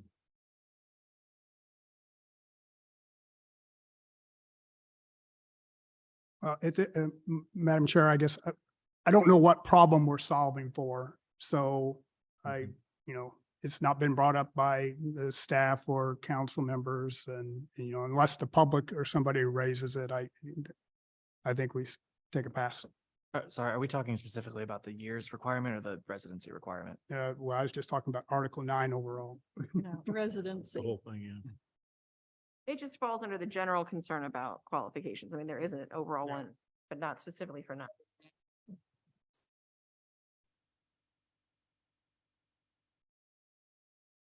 Okay, well, we're caught back up to date now. We're through Article 9.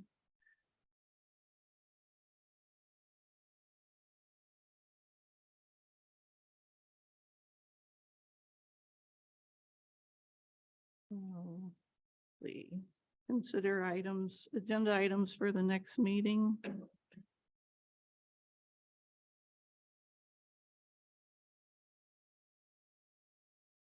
Number 10, a future meeting date. I think the next one is February 6th, which is a Monday. And then we go to February 15th, which is a Wednesday. March 6th is a Monday again. March 28th is a Wednesday. And April 3rd is a Monday. And member discussion and questions. Are there any member discussion and questions? I did have just one to follow up from the conversation we had earlier. Do we want to make a request to the Board of Elections about the questions? And if so, who can are we empowered to make that question, or do we need to have the city manager make that question? To the Board of Elections, whether a municipality would be allowed to Oh, do a okay. ranked choice voting sort of thing. Madam Chair, I'm happy to follow up on that. Thank you. In which style they allow or. Yeah, can may I support. suggest that added to that, the discussion came up about moving date of the election. That question I think should be asked as well. I know there's been legislation in front of the state legislature these last couple of times about moving municipal elections around. And so obviously I think that means it's governed under state law. So I'm sure that we can just do that. Yeah, that was one of the questions that I had for the attorneys, whether that was prohibited by the state. I'll ask both.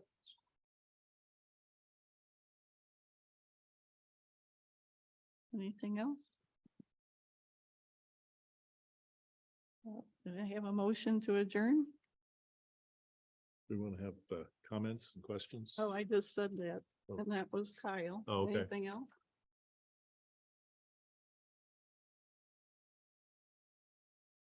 Did we want to talk more about Tammy's suggestions from last time? An email? You want to bring that up as an emotion?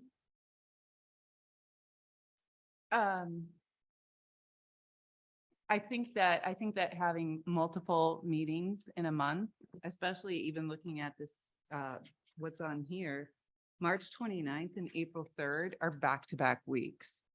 And that having multiple meetings like that creates inequity in participation. I'd like to move that we try to simplify the schedule and try to move at a faster pace to go through these things, because I think that we're all still just in the review stage to try and get to the point to decide which things we want to focus on. I think we can move at a faster pace and consolidate and respect people's outside responsibilities as well. So my question is what would that look like? How do we do that? How would we consolidate? Consolidate, meet, arrange I with think the the staff. easiest place would probably be to look at the schedule that Joe's already come up with and try to move through that material in a single meeting, whether it wants to be like the first Monday of the month or whatever. If there's things that we need to dive into more deeply, such as the compensation issue, we can work in subcommittees. I think it creates a fundamental inequity in participation. People will have different expenses related to coming if they have children, jobs. If you need to leave your job early and come, it creates a stigma. If you told them that you were going to participate once a month and now you're having to do it multiple times a month, your peers, even if administration approves it, perceives it as unfair and, not, and will hold on to that. I think that these are some of these sort of nuances of equity and inclusion are exactly what we need to look at in our community instead of just pushing it off or becoming complacent. These are where the changes are that we need to make, is to look at the things that make participation difficult or a hurdle that people have to overcome. I'm totally sympathetic with your position. My question is, when I was interviewed, nobody promised me once a month or any particular time. They said it would be a significant time commitment, which to me meant whatever it took. So did someone promise you it would only be once a month? There's no promises anywhere, Paul. Well, then you keep referring to once a month.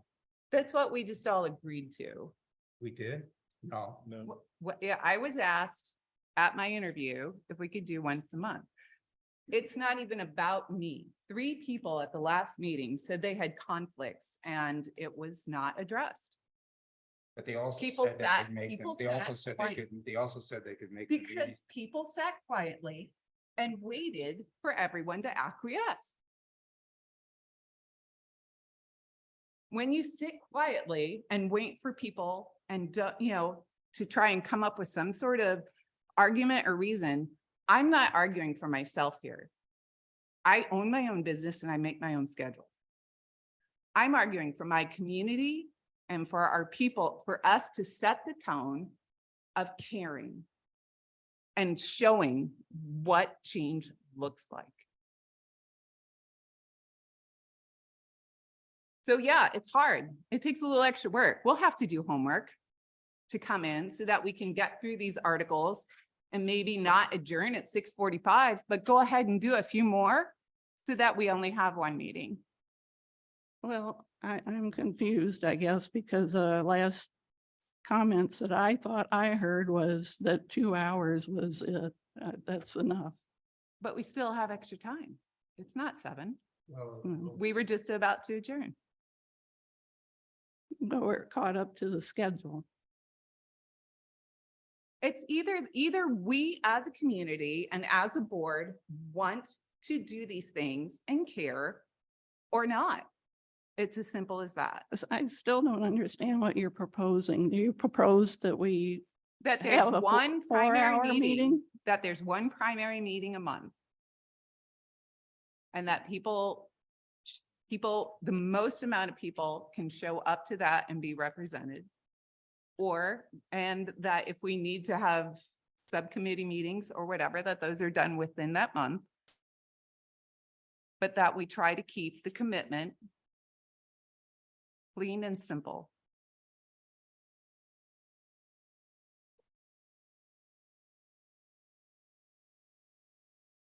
My comment wouldn't be directly what you're saying. I didn't have the 1 month thing, but it's definitely a lot of commitment.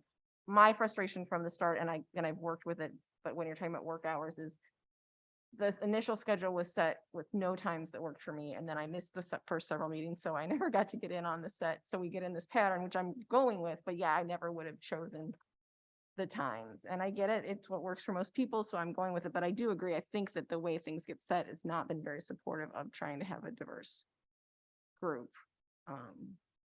I don't know if there's a fix to that right now, because I don't know if once a month fixes that. But Even if it's every 3 weeks instead of every 2 week, or how about every other week or every week, which is what is on here. well, I think that's a good point for that 1 week maybe needs to be moved in particular, that you're right, that there's like less than a week. I would have brought this up sooner, but I did not receive the doodle poll that I've heard goes all the way through to the fall. Madam Chair, Yes, ma'am. on the doodle poll, and I'm happy to share the results. Not sure why you didn't receive it, Ms. Bain, but again, I can do a fresh doodle poll. But we had the numbers in one of the previous meetings, and these are the dates that members were available, the majority of members, which certainly is up to this body. If you desire to change meeting times, that can certainly be done. I would suggest, though, if you guys are going to stick with Robert's Rules of Order, which were adopted earlier, you do need a second to this in the discussion, and then the members can put the votes. I agree. I think that we need, if we're gonna move to something like that, we need it spelled out in a motion that we are going to meet X times so people can plan. Because right now I'm just having trouble understanding what we're moving to. I know it sounds like to me longer meetings and get through this and find a time once, maybe twice a month that works for the majority of people. I don't know if you could state in a motion exactly what you want us to do. And then we could, I don't know what other people are thinking. Can I throw in the other thing that I had the impression we were meeting a lot initially and then it was going to drop off. So I know for me, and I don't know if this is what triggered with Tammy too, it was getting the doodle poll for the rest of the year that was every other week, the same times that we'd already said some of us weren't good and we were going to keep going twice a month. And that was the surprise. So not anything up till now, we're even through like the end of March. I was expecting all of that. But I agree, if we're going to keep going twice a month, it might be worth revisiting the general time, because it felt like that happened very quickly early on and wasn't taking into account like future schedule. So I could see one option would be even just looking at the time past, the end of March, but it also, the schedule only went through, actually it went through April, not March. So based on this schedule, we weren't going to keep that up. Right. Right. And I was the one that suggested twice a month so that we could get through this educational phase, where we have these experts telling us things, because then that was going to take up our time and not allow us to get through things. So I suggested it at first, but it seems to be taken as a forever thing or through the end of this process. But if we're doing it like, yeah, if it's going through April, maybe it's not such a big deal, although maybe that one conflict of 1 week between maybe addressed. Yeah, those are back to back, yeah. But is it, yeah, so I guess that's a question maybe, are we doing this through April and then it's changing, or are we continuing the twice a month beyond that? Is that? Well, Madam Chair, as the, as the writer, or at least the drafter of the initial schedule, what I was attempting to do here was to project how we could go through, on the basis of meeting twice a month, to get through the initial review, which is why it goes to about April. And I didn't really decide anything after that. Now, the doodle poll, I think what staff was trying to ascertain was, what would be the member interest and availability to be meeting on an ongoing basis, because we do, once we get through this, review part, we got to come back through and start, making decisions and proposing things. That's going to take some time. Does that mean every other week? Maybe not. Maybe it's once a month. Maybe a subcommittee approach can be put together, working groups or something. I'm, at least from my perspective, I'm very open to any of that. I was just trying to put something on paper so that we all could plan against, or at least react to. The reaction's good. So let's figure out what makes sense going forward. And I don't know, based on our, I think what we see coming through in the rest of the charter, we might be able to get through that in the next meeting. Mhm. Okay. So I think, because that, at least from what I can tell from the tenor of the questions and all that, there may not be a whole lot of discussion, and there's areas we can get through in a 2-hour period. So then we would be ready to start, planning that process of markup, basically. And I do think that the doodle poll may have been very intimidating, but like Joe said, it was to ascertain, not that we're going to meet every day of that on that doodle poll, but when are the most people available that could be here? And, I think the layout that Joe has here is exactly right, that we're blasting through the first sweep through the charter and recircle and start looking at where we really want to hone in and what we want to present to council, and how we're going to engage the public. So. Madam Chair, and if we think we're able to go forward after April on a once a month basis in some way, I mean, we can try that. I don't know if I'd want to lock ourselves into that, that there may need to be, additional meetings to kind of keep us on schedule to be able to report out, the recommendations. I don't know. I mean, and I'm happy to work with you to kind of figure that out, or any of a working group to kind of figure out what kind of a time frame does make sense. Well, as we start to get into public engagement, that's going to automatically make meetings and things that we all want to participate in more than once a month.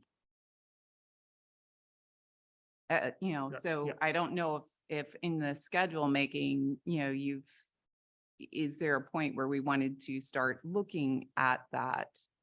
The warm weather season seems like a natural time to try and look at that. As far as, going through April, I think that we probably need to take a look at some of these dates. They are very condensed and stretching it out. I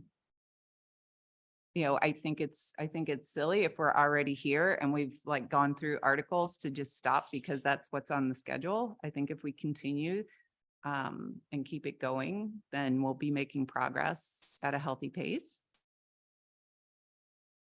So along those lines, just for the agenda for next week, instead of saying Article 10 and 11 and 12, I don't know if that's to be up to date or not, but going ahead and saying through 15 or whatever, if there's time. Well, yeah, Yeah. as time allows, people are but like a prepared for minimum that. of Yeah. 10, 11, 12, and then more if time allows.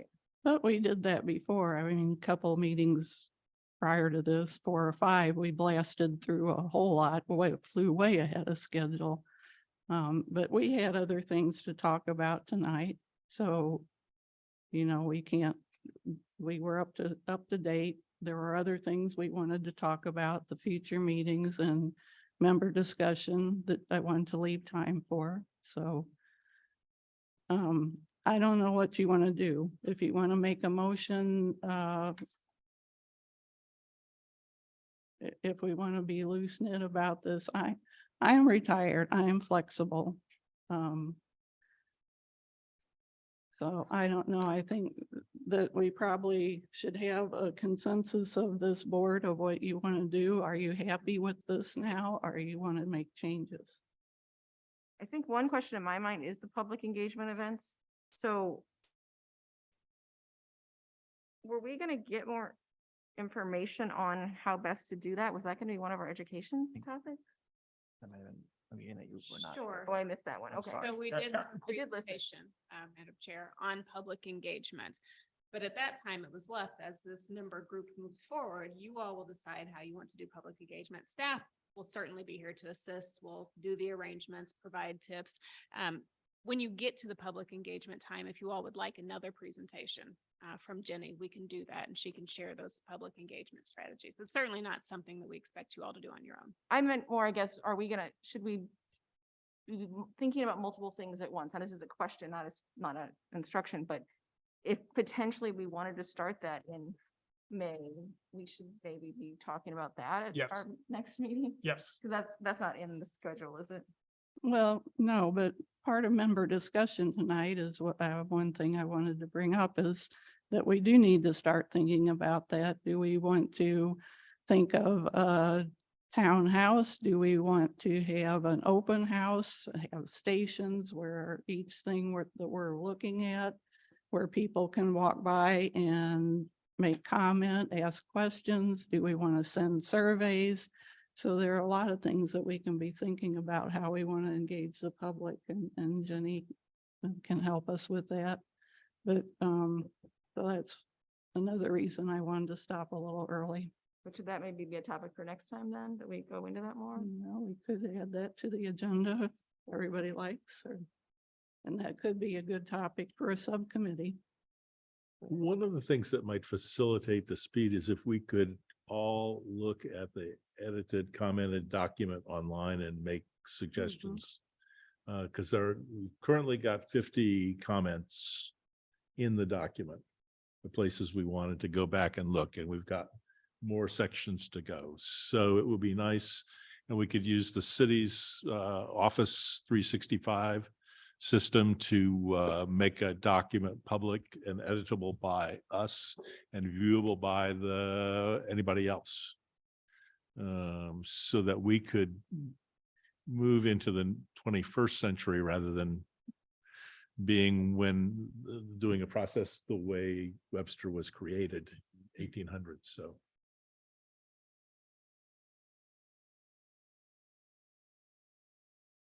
I like that suggestion. My only question, and that I feel like I should know the answer. Do you need an Office 365 account to be able to No. make comments? Okay, good. No. Because I do not. I'm not shilling for Microsoft. Do you know if that complies with the sunshine laws? Well, if it's open to the public, and if we're the only ones that can edit it, I don't see how it could not. But I don't play an attorney in any part of my life. I guess I got a question of whether that becomes, it's a work document in process. Right. That would be, I mean, does that make sense? Yeah. I don't know. I think Yeah, there needs to be there will be a record kept, right? So, Yeah. I guess my question is, does it save versions? Will it mean that those are all things that cities maintain? But realistically, if it's a document that you are all accessing and creating, it's a record that the city must maintain. So my concern there would be, we've got multiple versions or versions that are changing. We should hypothetically have records of. We have a version. Right, I understand that. So it's a constantly adapting version as things change, right? That's correct. So usually we're going to operate in a manner where, and look, you could, but it's so different than having a meeting and ending it throughout the meeting and then having a record kept. So it's something that needs to be maintained, but we could have it saved once a day or something of that nature. That shouldn't be a problem. So it would be saved whenever someone made a comment. I don't understand the. I Would don't it need to understand the be every concern. day or could it be like every meeting? That version is saved. Well, no, because we want to edit it when we're not here. Right, no, Yeah. but I mean, I- is that, but it's not Say, saved until. So the sunshine law requires that the city maintain and its records, and it has a retention period for these documents. And so what I don't want, and obviously this, I don't expect this to be something that really creates any problems, but we still have to adhere to the law. And so we want to retain documents. So if we've got a document that's constantly being amended, it's not being retained, right? We've got a version that's constantly being amended, and the previous versions are not being retained. Whereas we've got multiple, like a charter, we're updating the charter, but the old charter is going to be a record of step, and so we need to request the 2020 charter they could. So this, I mean, it could be set up so that we are just commenting on that and that's not the official document that needs to be And maintained. I think that's a better method, and then the comments can be saved and the document itself can be saved and not changed until it gets changed at one time. Does that make sense? No, we're not talking, well, there's another document that's aside. So we've got this, we've got the charter, it's done, it's saved. Now we have people commenting on the charter in a different document. And they're just commenting on it. We're not editing it.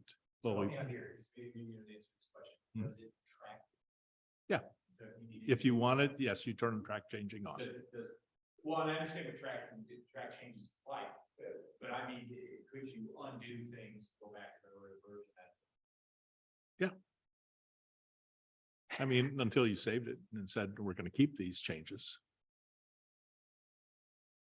You can just reject. I have a can- question. Are working documents subject to the sunshine law? What? Are working if you're working in the old days before computers, someone's got, a notebook on their desk and they're writing stuff. I don't believe that was subject to the sunshine law until it's finalized. So documents that would be just sitting on your desk, that may not be a city document, right? So we're talking about an action by a committee that is representing the city and doing the charter and all that. My concern is that the comments themselves, everything that's being changed, the different versions of that would need to be retained for the sunshine. Different than if you are writing up a draft. So you just save it every day and have another. And so there'd just be 365 versions of this that someone could go through. Yes, I think so. I mean, it should be saved more often than this meeting if there's gonna be updates to it. It's one of those things that doesn't happen very often for cities because cities have protection policies. And this more advanced than most in the sunshine law. So, but there needs to be a policy on retaining records, right? So whatever that looks like, however often that gets updated, I don't know if there's gonna be updates, but if there's a time period where there are changes, there should be an updated version, even if it's just the name of the title with the new date over there. That way you kept the previous version, the previous date. Does that make sense? I understand what you're saying. No, it does not make sense. Can I, I get it, but we have, this is the city attorney's worst fear is issues with sunshine law because it creates all sorts of problems for cities and you have to maintain the records. So, we don't want to try to play with the sunshine law. We don't want to. No, yeah. It's easy enough to say them in the version. We all just. can I ask is the file stored on like at matthewheil.com or whatever your account is, or is it stored on a Webster Groves account? We would, Because if we I could would just store it on a expect it to Webster be on the Groves Webster account, Groves account, then I not feel like mine. that would solve the issue. Would this be a discussion that should happen between like you and Neil or and a tech person and Yeah. offline? I'm happy so to do Probably. that. All of us. Yeah. So, okay, looking back at the schedule here, it's erratic because we did accommodate for people's vacations, right? Some of them are 3 weeks apart with exception of the April 3rd and the February 15th. I would move that we stretch out the April 3rd to a different date, that we see where we are at that time in the, in reviewing and being on track with the schedule that Joe's created. and come back to looking at the schedule and how often we want to meet at that point, because we will be incorporating, reaching out to the community.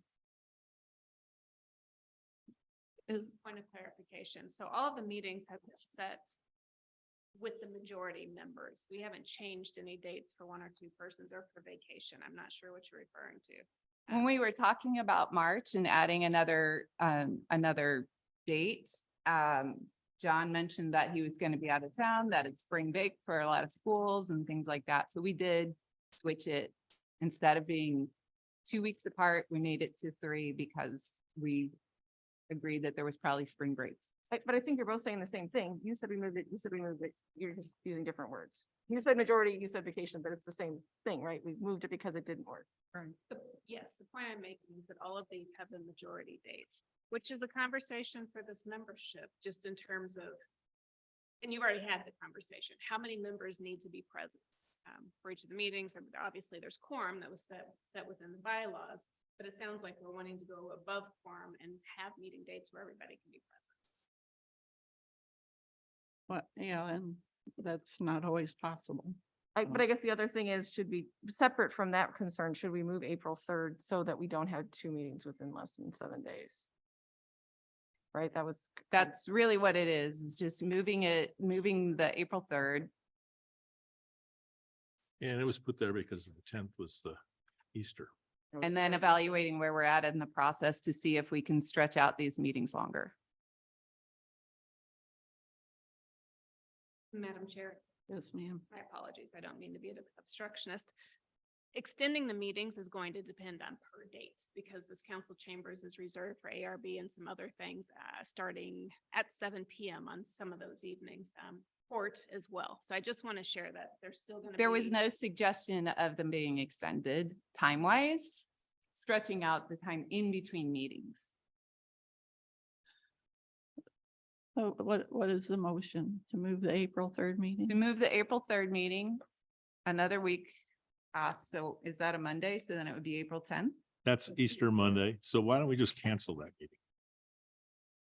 and just evaluate at the end of March. Well, I think we got to be considerate of staff and what their availability is, and I don't know. if We've got there's- one on the 17th of April.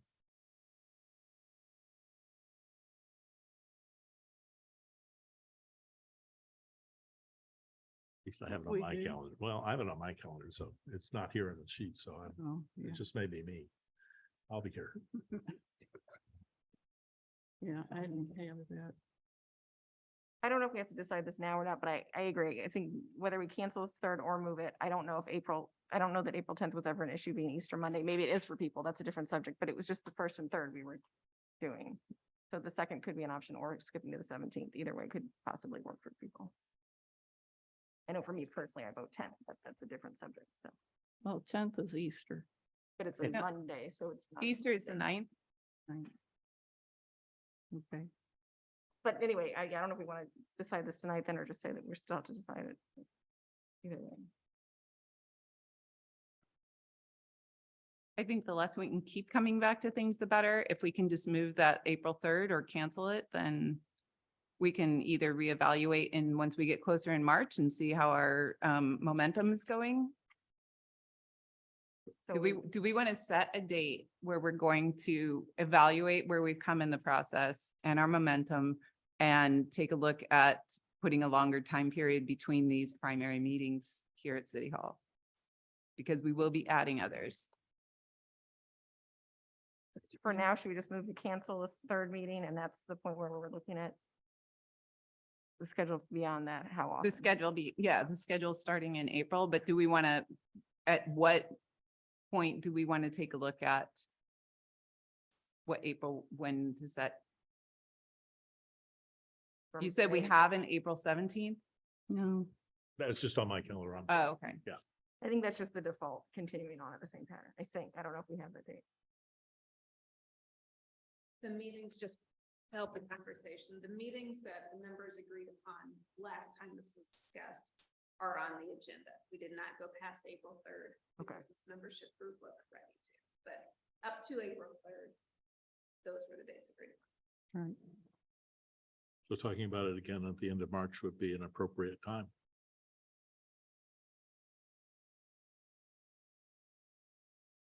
Okay, so I move that we remove April 3rd because it's a back-to-back Monday to Monday meeting, and that we reevaluate in March to see what we want the schedule to look like in April and going forward after that, because then we'll have more information on the community outreach.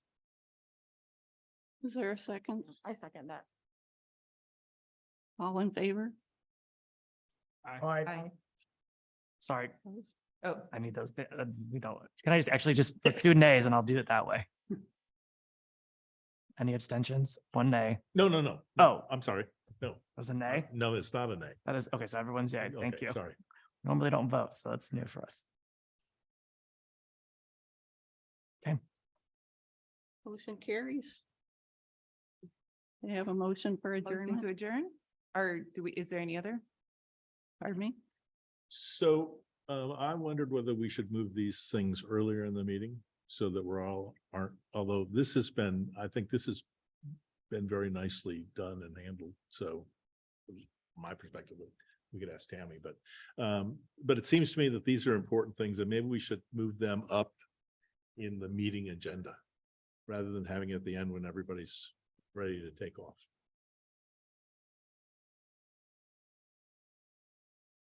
I would second that just because when people are tired and ready to take off, they're not as maybe prone to want to engage and talk. I would be in favor of moving it up in the agenda. Well, that's certainly something we can do. The agenda's flexible. I would, Madam Chair, I would consider this part of governance, so we could just consider that in that section. Member discussion Yeah. as a, yeah. I'd like, yeah.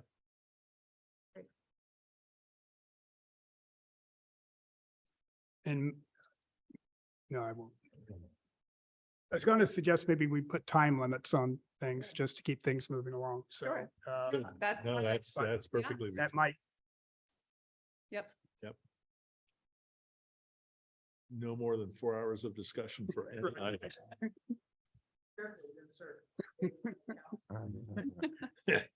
I've watched you guys. I don't know anyone. I don't do that. Even with their increased compensation. Now, the $100,000 a year in LA, though, that sounded pretty good. 200,000. Oh, man. Okay, you guys got that? We need to add that to our plan. But Joe, I'd like to mention it as a subcommittee, we need to see what we can do to make an appointment with Neil. yes, well, actually, Dr. Peoples mentioned that we can, could communicate that via email with him and just get a discussion, or we could set up a meeting and work over. And again, for the benefit of the other members, there's one part of our proposal that we're kind of going back and forth about the proper wording. And I think it'd be benefit if we have city attorney take a look. So we can provide that to either, somebody from the firm to take a look at. Okay.